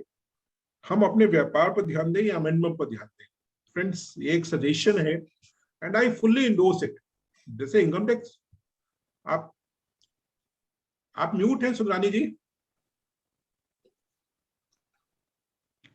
जैसे I fully endorse this view, जैसे इनकम टैक्स एक्ट में है, साल में एक बार अमेंडमेंट होता है, फाइनेंस बिल के थ्रू अमेंडमेंट होता है। जब भी वो इफेक्टिव हो जाता है आगे तक इफेक्टिव रहता है और बहुत थोड़े से अमेंडमेंट होते हैं। लेकिन जीएसटी लॉ है कि हर 3 महीने बाद जीएसटी काउंसिल की मीटिंग होती है। तो जीएसटी काउंसिल की मीटिंग से नए नए चेंजेस आ जाते हैं। व्यापारी बेचारा या बिजनेसमैन या सही या इंडस्ट्रियलिस्ट इन रोज रोज के अमेंडमेंट्स पे ध्यान दे या वो अपना बिजनेस करे। बात बिल्कुल सही है। जनरल सेक्रेटरी साहब आज प्रेजेंट है तो सारी जिम्मेदारी उन्हें ही लेनी है कि इस मैटर को आगे तक पहुंचाएं कि इसके बार बार अमेंडमेंट्स अवॉइड किए जाए, साल में केवल एक बार अमेंडमेंट किया जाए तो ज्यादा अच्छा होगा। दूसरा उनका क्वेश्चन है, ये क्वेश्चन ही है और बहुत अच्छा क्वेश्चन है, कि जब खरीदारी 5% से 28% की होती है और बिक्री 5% की होती है तो खरीदारी पर दिया गया जीएसटी आईटीसी के रूप में सरकार के पास जमा हो जाता है, जिससे व्यापारी की पूंजी ब्लॉक हो जाती है। उस आईटीसी का पैसा कैसे वापस लिया जाए जिससे कि आगे के व्यापार में रुकावट न हो और व्यापार की पूंजी व्यापार में सुचारू रूप से चल सके। फ्रेंड्स, जहां भी इन्वर्टेड स्ट्रक्चर है, इन्वर्टेड स्ट्रक्चर मतलब कि where rate of tax on output is lower than the rate of tax on inputs, मतलब इनपुट का रेट ऑफ टैक्स ज्यादा है और आउटपुट का रेट ऑफ टैक्स कम है। ये जो केस हमारे पास भेजा गया है इसमें भी यही सिचुएशन है कि इनपुट का रेट ऑफ टैक्स ज्यादा है, 5% है, 28% है, वेयरएज आउटपुट का टैक्स कम है, 5% है। और इस वजह से अगर क्रेडिट एक्यूमुलेट होता है तो सेक्शन 54(3) में, 54 सब सेक्शन 3 में इसका हम लोग रिफंड ले सकते हैं। जितना भी क्रेडिट इस वजह से एक्यूमुलेट हो रहा है उस तक का हम रिफंड ले सकते हैं। उस रिफंड लेने का मैकेनिज्म है, प्रॉपर फॉर्मेट है, प्रोसीजर है। लेकिन वर्चुअली अगर केयरफुली प्लान किया जाए, केयरफुली अपने रिफंड्स फाइल किए जाए तो जितना भी एक्यूमुलेशन है वो एक्यूमुलेशन ओवर ए पीरियड, मतलब 5-6 महीने तक तो पैसा ब्लॉक रहता है लेकिन लगभग 6 महीने में वो पैसा वापस आ जाता है। तो it is not the case जैसे कि पहले सेंट्रल एक्साइज में होता था। Pay some interest also on this? Sir, interest तो अगर रिफंड क्लेम फाइल करने के बाद में 2 महीने के अंदर वो प्रोसेस करके ना दे तब इंटरेस्ट, मतलब 2 महीने तक रिफंड हमने जब तक फाइल ही नहीं किया तब तक तो सरकार पे कोई बोझा ही नहीं पड़ा। जिस दिन हमने रिफंड फाइल किया उसके 2 महीने के अंदर अगर उन्होंने प्रोसेस नहीं किया देन 6% का इंटरेस्ट है। तो ये जो क्वेरी है सर आपकी, इसका सॉल्यूशन है, you can get the refund. Section 54 sub section 3 में you can file a refund for the credit accumulated on account of inverted structure and you will get the refund.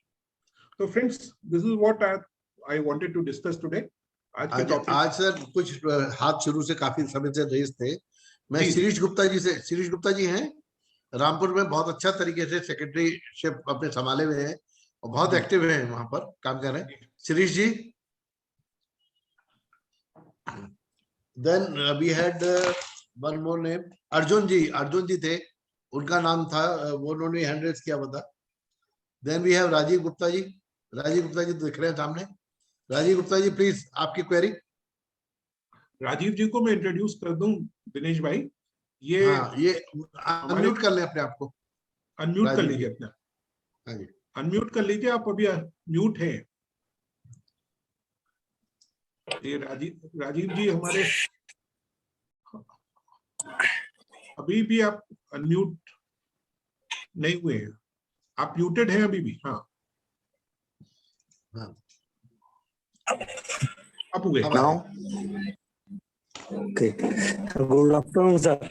Good afternoon Very जी। good. Sir, my very anxiety to मैंने किया थी तो मैं चाहता था सारी चीजें आज जानकारी भी हो गई।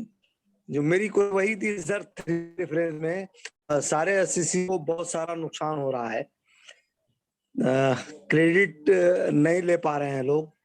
तो क्या कोई चैलेंजिंग मोड में अभी तक गए हैं या नहीं गए हैं, कहीं सुप्रीम कोर्ट, हाई कोर्ट या गवर्नमेंट में कोई किसी ने रिप्रेजेंटेशन दिया है या नहीं दिया? राजीव जी, अपने इंस्टीट्यूशन ने या हमारी इंडस्ट्री ने या अपने आपकी तरफ से कोई ऐसी जानकारी है सर?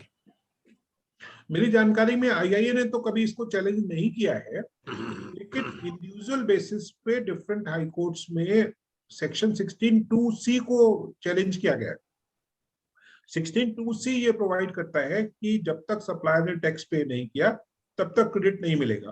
तो वो सप्लायर के टैक्स पेमेंट की जो रिक्वायरमेंट है और उसी के फर्दरेंस में ये जो नए नए प्रोविजंस आ रहे हैं उन सब को चैलेंज किया गया है। इवन इलाहाबाद हाई कोर्ट में भी इंडस्ट्रीज ने इसको चैलेंज किया हुआ है, बट अभी मैटर कहीं भी हमारी नॉलेज में नहीं आया, कहीं ये रिपोर्ट नहीं हुआ है कि ये मैटर कभी डिसाइड हुआ है। कपिल सर, वो मैं जानना चाह रहा था जी कि जैसे ये 16(2)(c) में किया है, बेसिकली कोर्ट के सामने वो लोग जाते हैं जो अग्रीव्ड हों, जी जिनको नुकसान हुआ है डायरेक्टली। अब है क्या कि आईए के लेवल पर तो नुकसान हुआ नहीं, नुकसान तो मेंबर के लेवल पे हुआ। जी आईए किस तरह हेल्पफुल हो सकती है, हमें थोड़ा गाइड करिए सर। आईआईए भी since it is a body representing the various एसएससीज, वो रिट पिटीशन फाइल कर सकती है चैलेंजिंग कि 16(2)(c) is unconstitutional या it is arbitrary and is against the interest of the business. हाँ जी। तो इसकी एक रेट शेयर कर लीजिएगा सर, एक बार देख लेते हैं आपसे डिस्कस करके, अगर हम लोग कुछ कर सकते हैं तो लाइक टू डू। ठीक है। Next query we have from Sudeep Guha ji. Sudeep Guha ji, please unmute yourself. Sudeep Guha sir.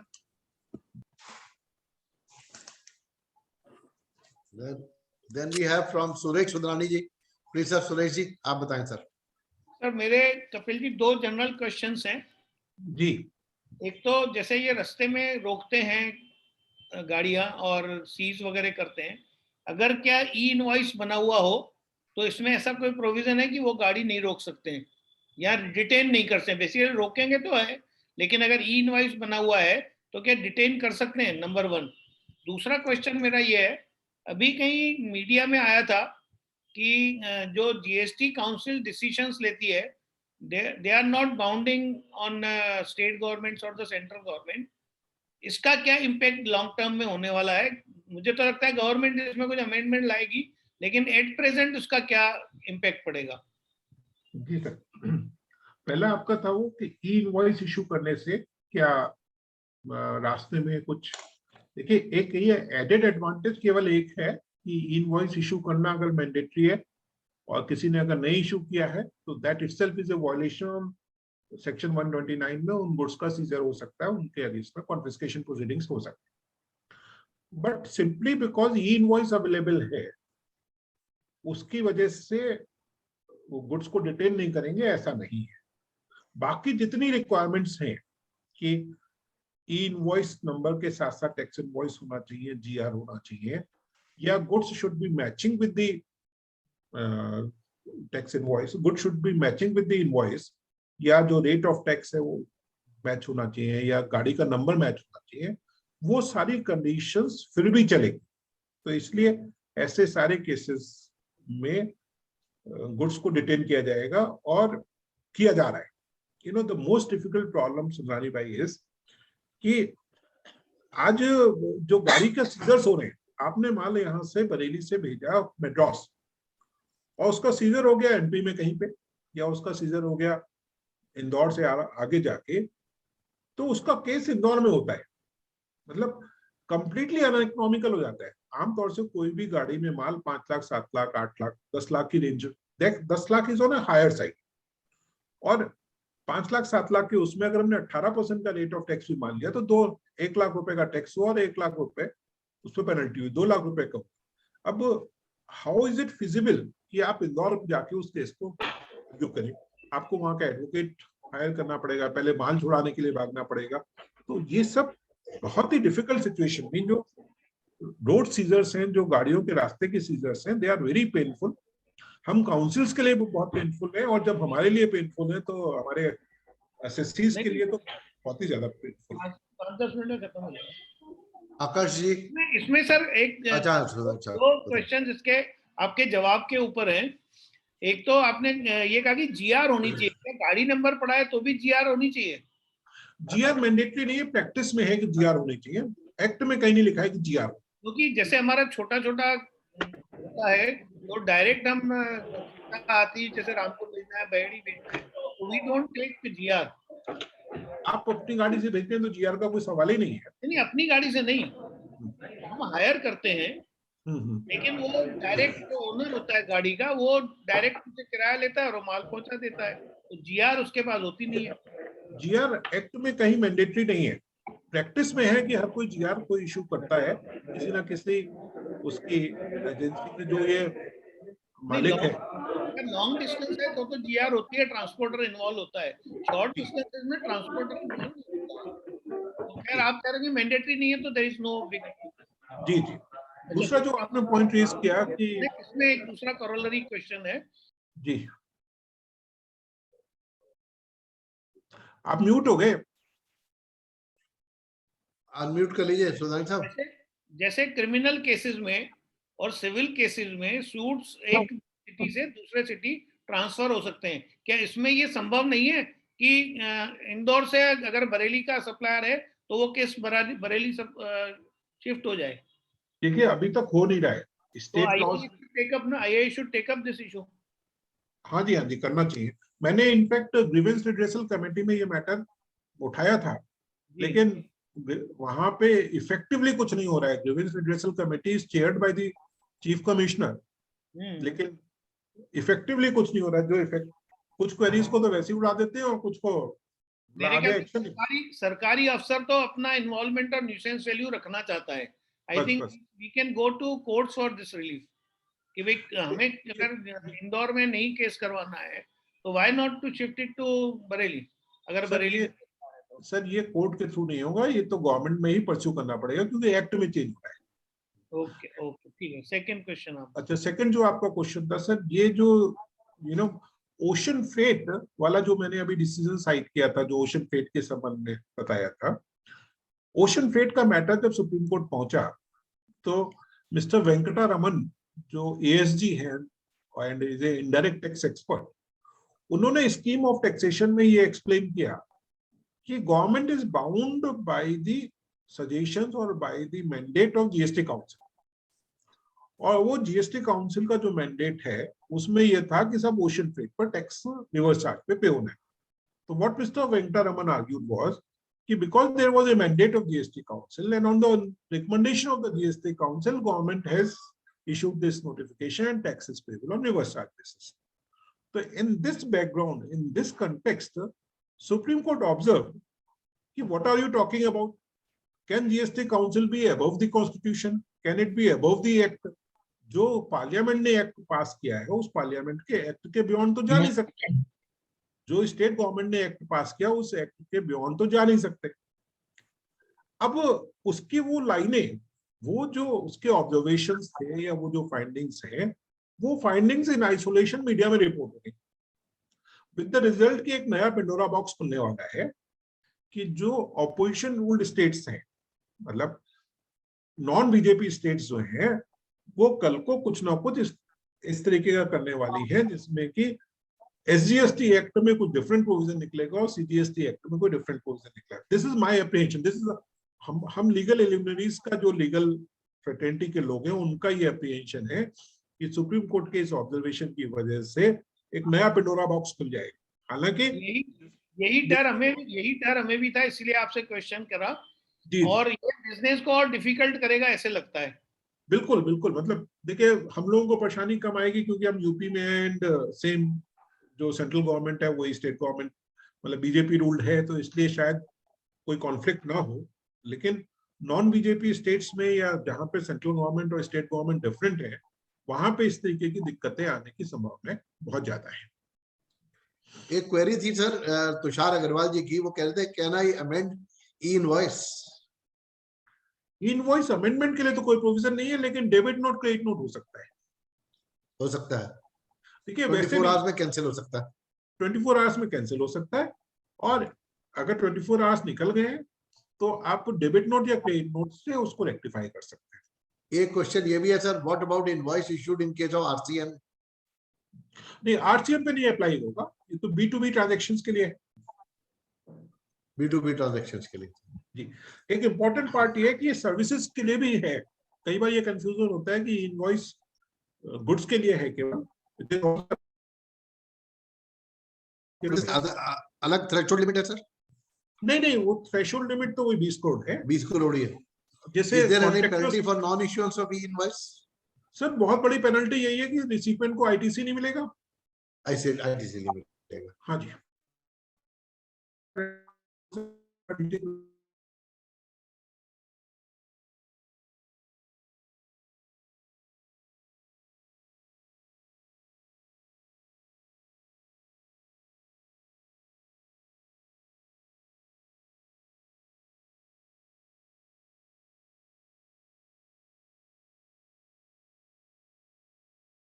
STN on entity changed.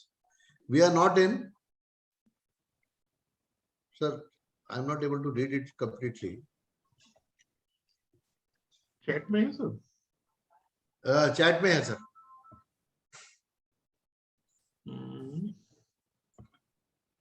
देखना। हाँ, we are not billing anymore. So we are a hotel industry. Do we need to register for e-invoice?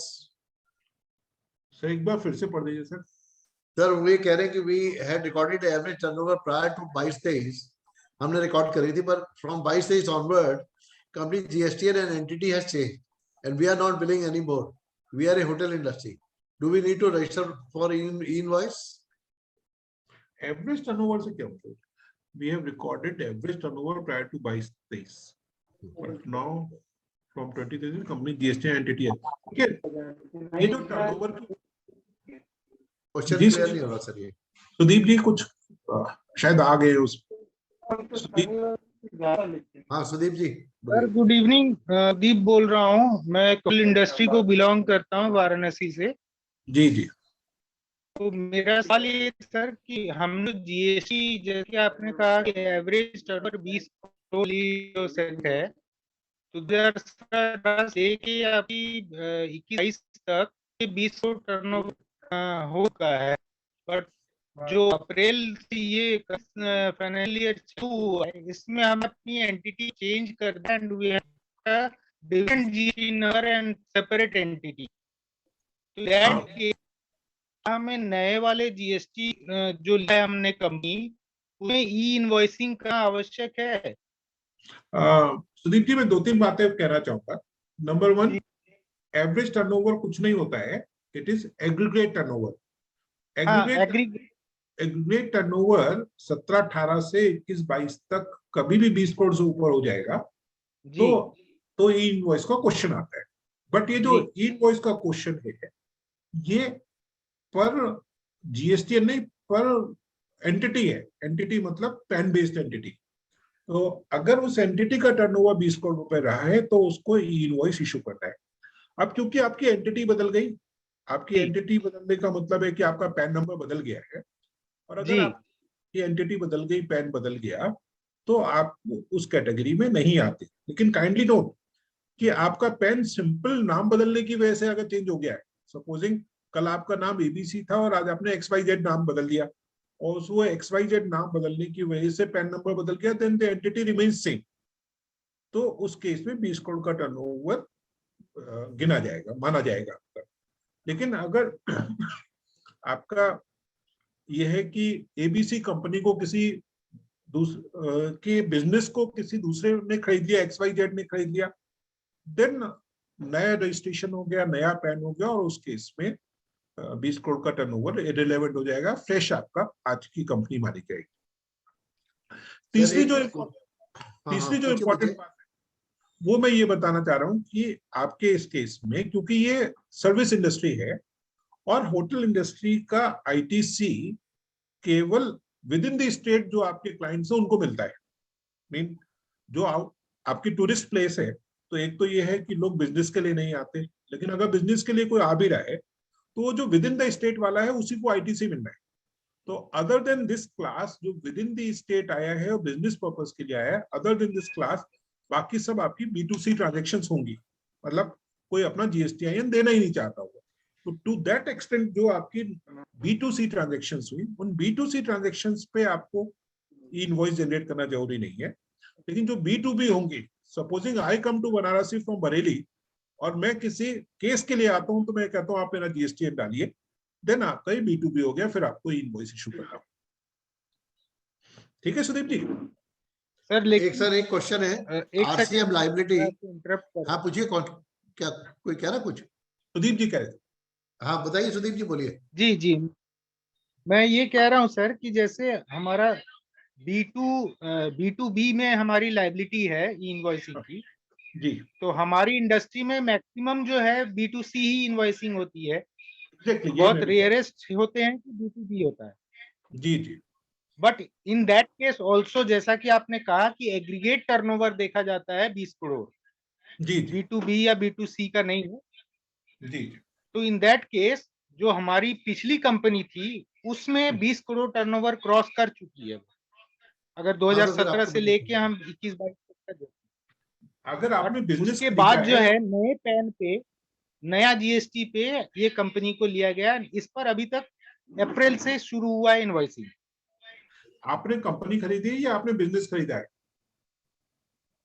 जी, आपने company खरीदी, मतलब company के hands change हो गए, owners बदल गए, या आपने वो होटल ही खरीद लिया, कंपनी पिराने वालों पे रह गई? नहीं सर, इसमें क्या है कि कंपनी के ओनर्स ने एक दूसरी कंपनी खोली है और पैन अलग है टोटली। हाँ ठीक है। पिछली जो कंपनी थी उसके एसेट्स लायबिलिटीज से इससे कोई मतलब नहीं है, वो वहीं क्लोज हो गई बैलेंस शीट। हाँ तो वो 20 करोड़ का इशू ही नहीं रह गया। तो मतलब नए वाली कंपनी में हमें ई इनवॉइसिंग की आवश्यकता नहीं है। जी, आपको जरूरत नहीं। बट एक और चीज है सर, जो पुरानी कंपनी है जिसमें कि हमारा 20 करोड़ टर्नओवर हो चुका था, इन दैट केस उसमें अब इनवॉइसिंग तो हो नहीं रही, लेकिन क्या है कि हमारा एक मैनेजमेंट फी के रूप में एक इनवॉइसिंग होगी, जो कि मंथली इनवॉइसिंग होगी, उसका एक ही इनवॉइस बनेगा, वो इनवॉइस जनरेट करना पड़ेगा, उस कंपनी में इनवॉइसिंग करना पड़ेगा। जी। ठीक है। और दूसरा मेरा एक सवाल था सर कि जैसे कि आपने बोला कि अभी जो 220 में जो रिफ्लेक्ट होंगी उसी को हम IT इनपुट क्रेडिट ले सकते हैं। इन दैट केस अगर मेरा वेंडर, मैं उसको पेमेंट कर रहा हूँ and he is not liable for making the payment, मतलब वो पे नहीं कर रहा है गवर्नमेंट को टैक्स, तो बट मैं तो उसका इनपुट ले नहीं पा रहा हूँ क्योंकि मैं 2A में वो रिफ्लेक्ट नहीं हो रहा है, तो उसकी कोई लायबिलिटी, हम कहीं पे उसको सू कर सकते हैं या कोई नोटिस भेज सकते हैं कि भाई ऐसा आप क्यों कर रहे हैं, क्योंकि हम तो पूरी पेमेंट कर रहे हैं सर उसको। देखिए GST लॉ में तो नहीं सी कर सकते, लेकिन सिविल लॉ में तो आप कर ही सकते हैं कि भाई वो अपनी कंप्लायंस नहीं कर रहा, उसकी वजह से आपको नुकसान हो रहा है, तो सिविल लॉ में तो आप सी कर ही सकते हैं। और प्रैक्टिकली लोग ये करते हैं कि ऐसे केसेस में अगर आगे ट्रांजेक्शन्स हैं तो उसका ITC रोक के पे करते हैं, मतलब जितना GST पोर्शन है वो कम करके पे करते हैं कि जब तुम पे कर दोगे तब तो एक ऑप्शन है सर कि उसका ITC रोक के उसकी पेमेंट करूं, बट ये ज्यादा दिन नहीं जाएगा क्योंकि वो वेंडर है, सप्लाई वेंडर है होटल इंडस्ट्री का, तो बंद देगा, ट्राई करना बोलेगा मैं ही दे सकता, लेकिन have to look out for another vendor. जी बट मतलब GST लॉ में कोई आपके पास में उसका रेस्क्यू या वो नहीं है, मतलब जिस चीज से हमें कोई सपोर्ट नहीं मिल पाएगा वो अगला GST जमा नहीं कर रहे ऐसा। हाँ जी गवर्नमेंट अदरवाइज उसको प्रेशराइज करेगी टैक्स जमा करने के लिए, बट आप कुछ नहीं कर पाएंगे। Okay, thank you sir. एक बात और आई थी, RCM liability when GR is not issued? Sir ये डिस्प्यूटेड क्वेश्चन ऑफ लॉ है। ट्रिब्यूनल ने मतलब जीआर की सिचुएशन सेम है पुराने लॉ में नए लॉ में। सर्विस टैक्स लॉ में भी सेम सिचुएशन थी कि मैंने कंसाइनमेंट नोट इज इशू तब टैक्स पे करना है या ट्रांसपोर्टेशन के हर केस में टैक्स पे होना है। तो ट्रिब्यूनल के डिफरेंट बेंचेस का डिसीजन डिफरेंट है। मेजॉरिटी डिसीजंस ये है कि अगर जीआर नहीं इशू हुई है, कंसाइनमेंट नोट इशू नहीं है, तो उस पर रिवर्स चार्ज की लायबिलिटी नहीं है। बट मैं पर्सनली इस बात से एग्री नहीं करता। पर्सनली मेरा view, I am in accordance with those decisions जिसमें ये कहा गया है कि simply because consignment notes have not been issued, it can not be said that RCM liability नहीं है। तो मेरी रिकमेंडेशन ये है कि आरसीएम पे ऐसे केसेस में टैक्स पे करते हैं उसका आईटीसी ले लें, अदरवाइज लिटिगेशन बहुत लंबा है, इंटरेस्ट और पेनल्टीज बहुत है। तो बट जीएसटी लॉ में टेस्ट नहीं हुआ है। सर्विस टैक्स फंसे ना। हाँ जी, क्रेडिट, हाँ टैक्स दे दे सर, टैक्स पे करके क्रेडिट जी, एक क्रेडिट ले लें। आकर्ष जी आपका हैंड रेज है।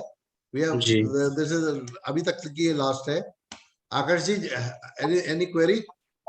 या सर मेरा क्वेश्चन था कि सपोज हमारा क्लाइंट हमें कोई डेबिट नोट रेज करता है for short quantity received material, तो उस केस में जो डेबिट नोट पे जीएसटी लगा होता है वो हम रिवर्स ले लेते हैं उसका, कि उसको कम जीएसटी का इनपुट मिलता है उस केस में। तो क्या हमें अपना उसमें जो रॉ मटेरियल हमने इनपुट करा है उस मटेरियल को बनाने में उसका भी हमें आईटी से रिवर्स करना पड़ता है डिपार्टमेंट को? आकर्ष जी, शायद आप ये कहना चाहते हैं कि आपने कोई माल सप्लाई किया और उस सप्लाई में रिसिपिएंट को माल कम मिला जी, इसलिए उसने आपको डेबिट नोट दे दिया for the short material. Am I right? यही क्वेश्चन है ना? Yes sir, definitely. देखिए, सबसे पहला तो मैं ये रेक्टिफाई करना चाहूंगा कि जीएसटी लॉ में डेबिट नोट और क्रेडिट नोट वही इशू कर सकता है जिसने इनवॉइस इशू किया है।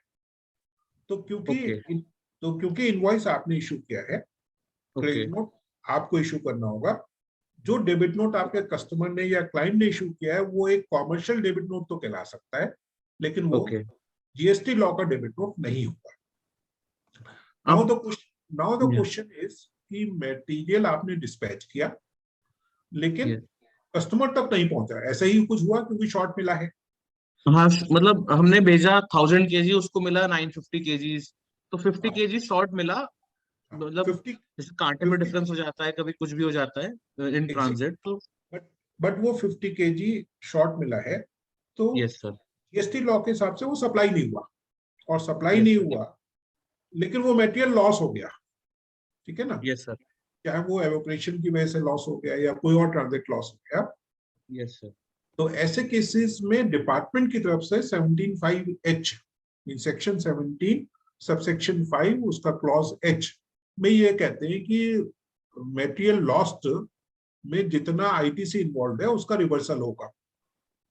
लेकिन आमतौर से ये कंप्यूट करना बहुत मुश्किल होता है कि हमारा जो कंसाइनमेंट 50 किलो का गया है उसमें कौन कौन से इनपुट लगे हुए हैं और उसमें कितना टैक्स, डेफिनेटली सर, डेफिनेटली। क्योंकि ये कंप्यूटेशन मुश्किल होता है, इसलिए अक्सर बिजनेसमैन एसएससी उतना टैक्स रिवर्स कर देते हैं या उतना टैक्स पे कर देते हैं जितना कि उस पे इन्वॉल्व है। मतलब उस 50 किलो की वैल्यू पे जितना टैक्स इन्वॉल्व है उतना टैक्स पे कर देते हैं, और क्योंकि वो टैक्स पूरा पे कर दे रहे हैं इसलिए डिपार्टमेंट की तरफ से कोई भी ऑब्जेक्शन फिर नहीं रह जाता है।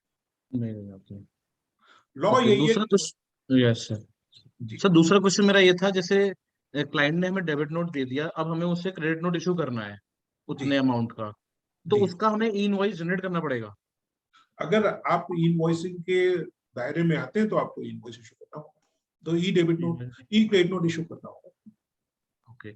और सर मैं ये कह रहा था, अभी तक अगर हमने वो जीएसटी डिपार्टमेंट को नहीं वापस कराए जो शॉर्ट मटेरियल वाला है, तो उसका हमें कुछ कर सकते हैं या हम आगे से इसको डिपार्टमेंट को आईटी से रिवर्स कर दें?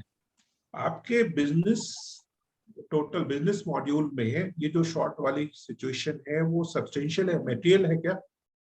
मटेरियल है सर, लिक्विड मटेरियल होता है थ्रू नहीं। टैंकर्स। मेरा मतलब है कि सपोजिंग आपका 50 करोड़ का बिजनेस है, तो ओके इस तरीके से कितनी वैल्यू का मटेरियल हो जाता है या कितना टैक्स इन्वॉल्व हो जाता है आपके बिजनेस में? सर, पूरे फाइनेंशियल ईयर में अराउंड मैक्सिमम 10 लाख रुपए का मटेरियल हो जाता है 10 लाख का मटेरियल हो गया, और जी। टर्नओवर 10 लाख के अगेंस्ट में टर्नओवर कितना है अपना? फाइनेंशियल सर टर्नओवर अराउंड 48, 49, 50 के आसपास रहता है। 50 करोड़ के आसपास है। तो देखिए आकाश जी, लीगल बात यह है, मतलब जीएसटी लॉ में टेस्ट नहीं हुई है, लेकिन हमने सेंट्रल एक्साइज लॉ में इसको टेस्ट कराया हुआ है। ओके। बरेली की एक फैक्ट्री है केसर एंटरप्राइज लिमिटेड, उसके रेफरेंस में ये मैटर सुप्रीम कोर्ट तक गया था, और हमारा स्टैंड ये था कि जो भी शॉर्टेज इस तरीके की हो रही है वो नॉर्मल नेचुरल शॉर्टेज है, ऐसा नहीं किसी ने माल चोरी कर लिया या माल कहीं गायब हो गया है। बिल्कुल सर, बिल्कुल बिल्कुल सर, बिल्कुल। ये एक नेचुरल शॉर्टेज है, और ऐसी Yes, नेचुरल sir. शॉर्टेज के केसेस में आईटीसी रिवर्सल नहीं होना चाहिए। बट जीएसटी लॉ में हमारा मानना यह है कि जीएसटी लॉ में ये टेस्ट होगा, मतलब जीएसटी लॉ में भी इक्वली अप्लाई करता है, बट टेस्ट नहीं हुआ है। तो अगर आपको ऐसा लगता है कि ये जो बात है ये सब्सटेंशियल है, मतलब ये इशू सब्सटेंशियल है, तो आप इसको टेस्ट करा सकते हैं, मतलब इसको रजिस्ट करके अंडर प्रोटेस्ट जमा करके किसी तरीके से केस को आगे बढ़ा सकते हैं। बट अगर ये लगता है कि ये अमाउंट बहुत इमेटेरियल है and it's not worth going to supreme court, क्योंकि जब भी मैटर ये उठेगा तो शुरू के 1-2 लेवल तक तो आपके अगेंस्ट में ही डिसाइड होगा। जब कोर्ट ऑफ लॉ में पहुंचेगा, हाई कोर्ट में पहुंचेगा या सुप्रीम कोर्ट में पहुंचेगा, तो कहीं आपके फेवर में डिसाइड होना शुरू होगा। तो अगर आपको ये लगता है कि मैटर सब्सटेंटिव है, तो आप इसको उसकी उतनी लिटिगेशन कॉस्ट को बियर करते हुए आगे टेस्ट करा सकते हैं। Thank you sir, thank you so much. Pawan Gupta ji का हैंड और रेज है सर। आज का हाँ, नमस्कार। काफी अच्छा सेशन हो नमस्कार गया। सर। पवन जी बताएं। हेलो सर, मेरा एक क्वेश्चन इनवाइस पे ये है कि हमें ये कैसे इंश्योर होगा कि जो हमारा सप्लायर है वो इनवाइस में फॉल करता है नहीं करता, क्योंकि जो इनवाइस पोर्टल पे जो सर्च बॉक्स दिया हुआ है, मेरी अंडरस्टैंडिंग ये है कि वो तब एक्टिवेट होता है जब इनवाइस उसमें एक्टिवेट करा लेता है सप्लायर अपने पोर्टल पे। उससे पहले अगर उस लिमिट में भी आता है, उसने अगर एक्टिवेट नहीं किया है, तो मुझे यही शो करेगा कि वो इनवाइस में फॉल नहीं कर रहा है। तो उसको हम कैसे इंश्योर करें कि जी पवन जी, और आपकी शायद क्वेरी ये है कि भाई आप खुद तो इनवॉइस पोर्टल पे रजिस्टर्ड हैं, आप इनवॉइस इशू कर रहे हैं, लेकिन आपके सप्लायर्स में जो 20 करोड़ से नीचे के हैं उनके लिए ये डर है कि कहीं ऐसा ना हो कि उनकी टर्नओवर 20 करोड़ से ऊपर है और उनका इनवॉइस प्रॉपर डॉक्यूमेंट माना नहीं कर रहे हैं। जी सर, जी सर। देखिए, जो इस ऐसे सिचुएशंस में मल्टीनेशनल कंपनीज या मल्टी यूनिट कंपनीज कर रही हैं या बड़ी आईटीसी टाइप कंपनीज कर रही हैं, वो अपने सारे सप्लायर्स से एक डिक्लेरेशन ले रही हैं that their turnover is below the minimum prescribed maximum prescribed limit, और इसलिए वो लोग इनवॉइस में रजिस्टर्ड नहीं है, and as and when they will be registered, as and when their turnover crosses ₹20 crores, they will be issuing e-invoice। इस तरीके का एक डिक्लेरेशन ले रहे हैं so that उनके आईटीसी को कोई चैलेंज ना करे। But on your own portal पे ऐसी कोई व्यवस्था अभी नहीं है जिससे कि आपको ये समझ में आ सके कि वो ई-इनवॉइस के लिए मैंडेटरी है या नहीं है सप्लायर को। बट वो डिक्लेरेशन सर ऑफिशियल लेवल पे तो शायद नहीं माने, कोर्ट में जरूर उसका बेनिफिट मिल सकता है।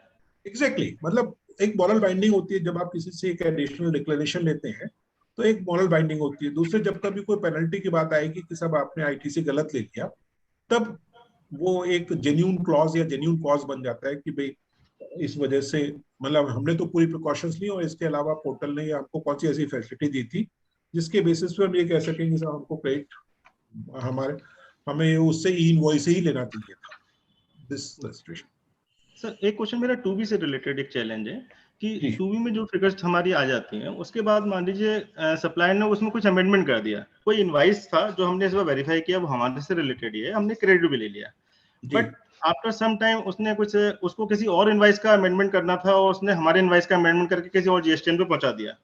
अब जीएसटीएन में इसमें 2B में चैलेंज क्या है कि वो जो हटेगा वो माइनस में फिगर कहीं शो नहीं करता, मतलब हमारा इनवाइस जेन्युइन इनवाइस किसी ने और जीएसटीएन पे चढ़ा दिया बाद में अमेंड करके, उसका कोई कंट्रोल नहीं है 2B में। 2B में वो फिगर कायदे में माइनस में दिखाना चाहिए उस पर्टिकुलर जब भी वो करेक्शन किया गया, लेकिन वो लैप्स है, वो माइनस अमेंडमेंट 2B नहीं दिखाता है।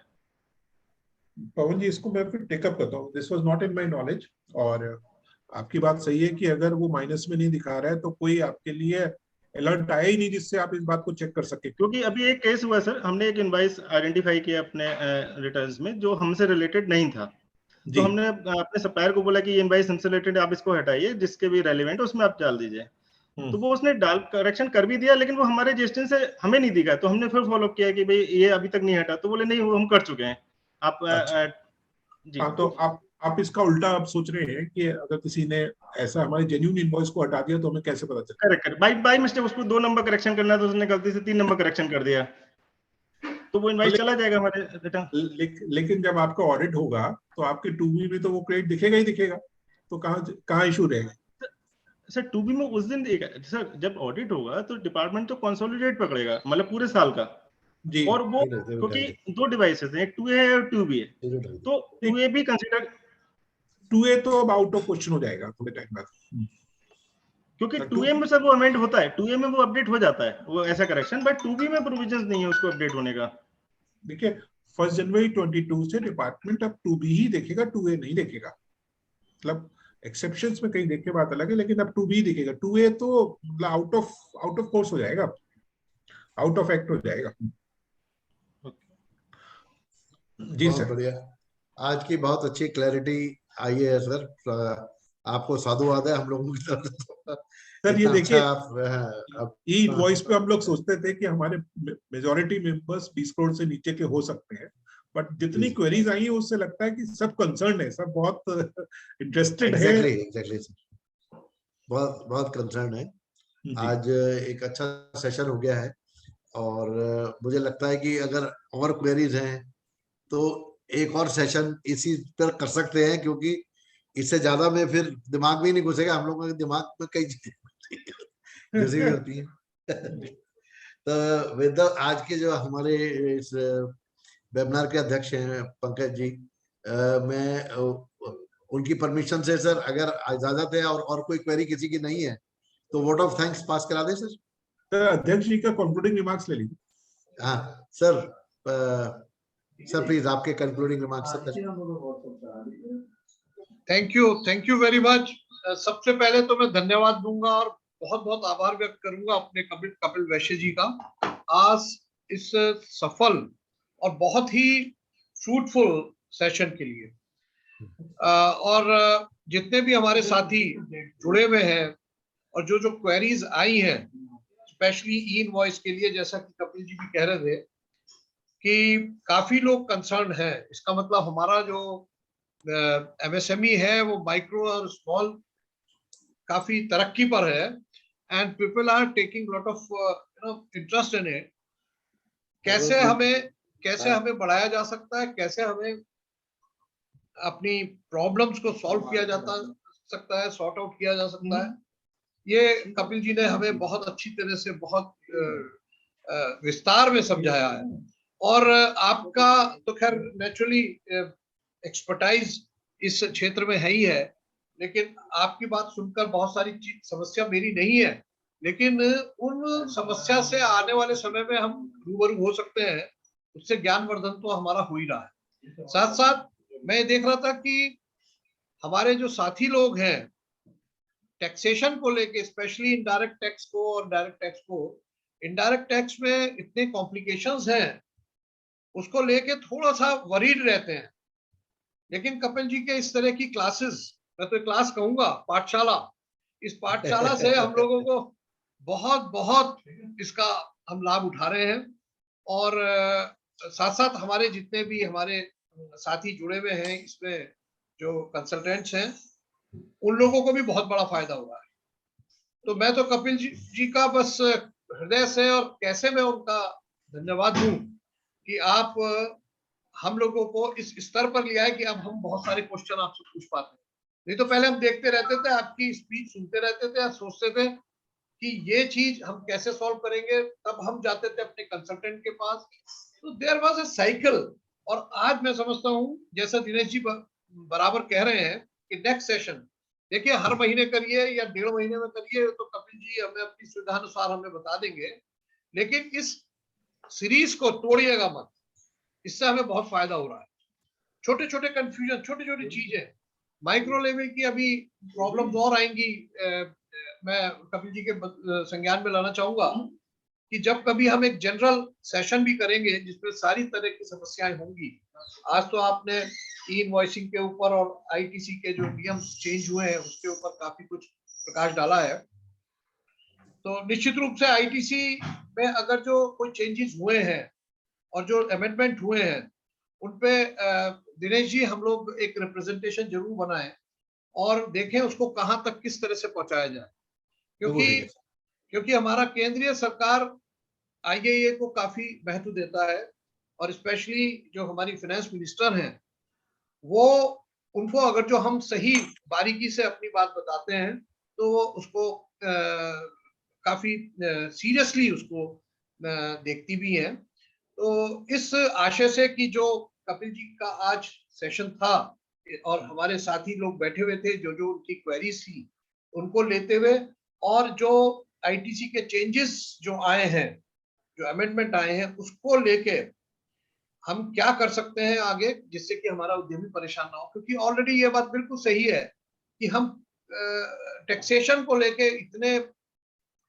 इतने वरीड रहते हैं कि कोई हमसे गलती ना हो जाए, लेकिन उसके बावजूद भी गलती होती है। और इस तरह की जो क्लासेस हमारी चलेंगी तो कम गलतियां होंगी, क्योंकि इनके जो पेनलाइजेशन है वो थोड़ा सख्त है। पहले शायद इतनी पेनल्टी सख्त नहीं हुआ करती थी। काफी कुछ जीएसटी में जो शुरू में क्लॉजेस थी पेनल्टी की, गलत काम होने की, वो रिलैक्स हुई है।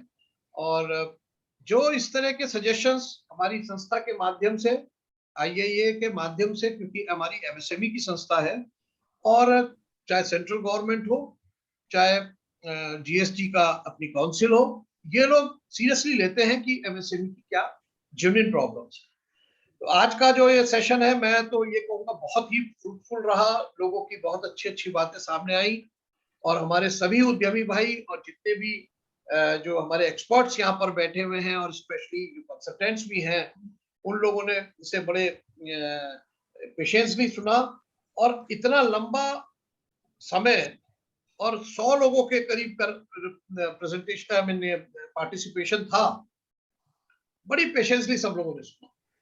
तो उसके लिए मैं कपिल जी को ही मुख्य रूप से साधुवाद देना चाहूंगा, उनको आभार व्यक्त करना चाहूंगा, क्योंकि उनकी वाणी में इतनी मधुरता और इतना क्लियरिटी है कि इतने प्रेम से वो सारी बातों का जवाब देते हैं। हम लोगों की हर क्वेरी को पूरा करने की कोशिश करते हैं और मैं समझता हूं कि ये हमारा सौभाग्य है कि एक ये सीरीज जो चली है आईएए के जितने भी उद्यमी साथी हैं उसका पूरा पूरा लाभ हम लोग उठाएंगे। और जितने हमारे साथी हैं मैं उनका भी बहुत धन्यवाद दूंगा।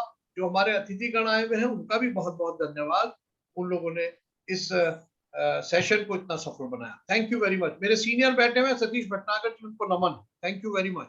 सतीश भटनागर सर का बहुत बहुत सर धन्यवाद है। इनका आशीर्वाद मिल रहा है and he is a very keen listener और हम लोगों को जहां गलत होंगे डेफिनेटली वो चेक कर देंगे। और बहुत बहुत सर आपको सप्रेम नमस्कार के साथ धन्यवाद है। सीए प्रदीप तिवारी जी जो हमारे इंस्टीट्यूट ऑफ चार्टर्ड अकाउंटेंट्स के बरेली ब्रांच के अध्यक्ष हैं, चेयरमैन है, उनका बहुत बहुत धन्यवाद। कपिल भाई जी तो ऑफ कोर्स हमें कहना ही नहीं है, हमारे आज के अध्यक्ष जो हैं उन्होंने और हमारे मार्गदर्शक पंकज सर ने हमेशा बहुत अच्छी तरह से उनकी बात को व्याख्यान किया, उनके काम को। और मुझे लगता है कि we have no more words to explain कि भाई कितना प्यार हम लोग करने लगे हैं कपिल जी से, ये हमारी उस बताती है। आज आंधी की वजह से कुछ मेंबर नहीं जुड़ पाए, कुछ लोगों को कई परेशानियां हुई, हमारे अध्यक्ष जी को भी कुछ रहा, लेकिन डेफिनेटली ये सेशन हमारे और गरिष्ठ और बहुत अच्छे होंगे। सुरेश सुंदरानी साहब आप वोट ऑफ थैंक्स पास कर दीजिए फॉर्मली।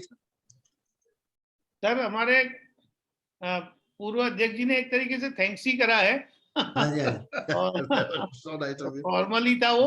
और मैं तो केवल सबका इसलिए धन्यवाद उनका विशेष करना चाहता हूं जिन्होंने सवाल किए, क्योंकि कपिल वैश्य जी ने भी यही कहा भाई लाइव तभी होता है सेशन जब लोग सवाल उठाते हैं और डाउट्स जब क्लियर होते हैं तो नॉलेज और बढ़ती है। तो बिल्कुल। जिन लोगों ने, कपिल वैद्य जी तो हमारी नॉलेज बढ़ाते ही है, वो तो उनका प्रोफेशन है, लेकिन उनको भी जो मोटिवेट करते हैं सवाल पूछ के लोग, तो हाँ। कभी कभी एक आध बार कपिल जी भी फंस जाते हैं और कहते हैं भाई मैं अगली बार जवाब दे दूंगा या आपको पर कपिल जी की छवि हमारे पूरे यूपी में बहुत अच्छी तरह छाई हुई है। कई चैप्टर चेयरमैन और डिविजनल चेयरमैन, वाइस प्रेसिडेंट सब सर इसमें, सेक्रेटरी सब जुड़े हुए हैं जी जी इसमें, और उनका स्ट्रॉन्ग मैसेज जाता है सर। रिकॉर्डिंग भी देखते हैं लोग आपकी। So very nice of you sir. तो थैंक सबका यू बहुत टू बहुत धन्यवाद everyone, sir. Thank you very much. सभी को, सभी शहरों के पार्टिसिपेंट्स को, and hope to get more participants in next. Definitely sir, definitely. Thank you very much. Thank you thank you sir. Thank you you. Very much sir. Thank you. Thank you very much. Thank you.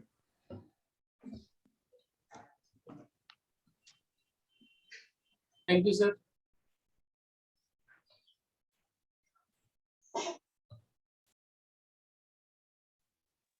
Thank you, sir.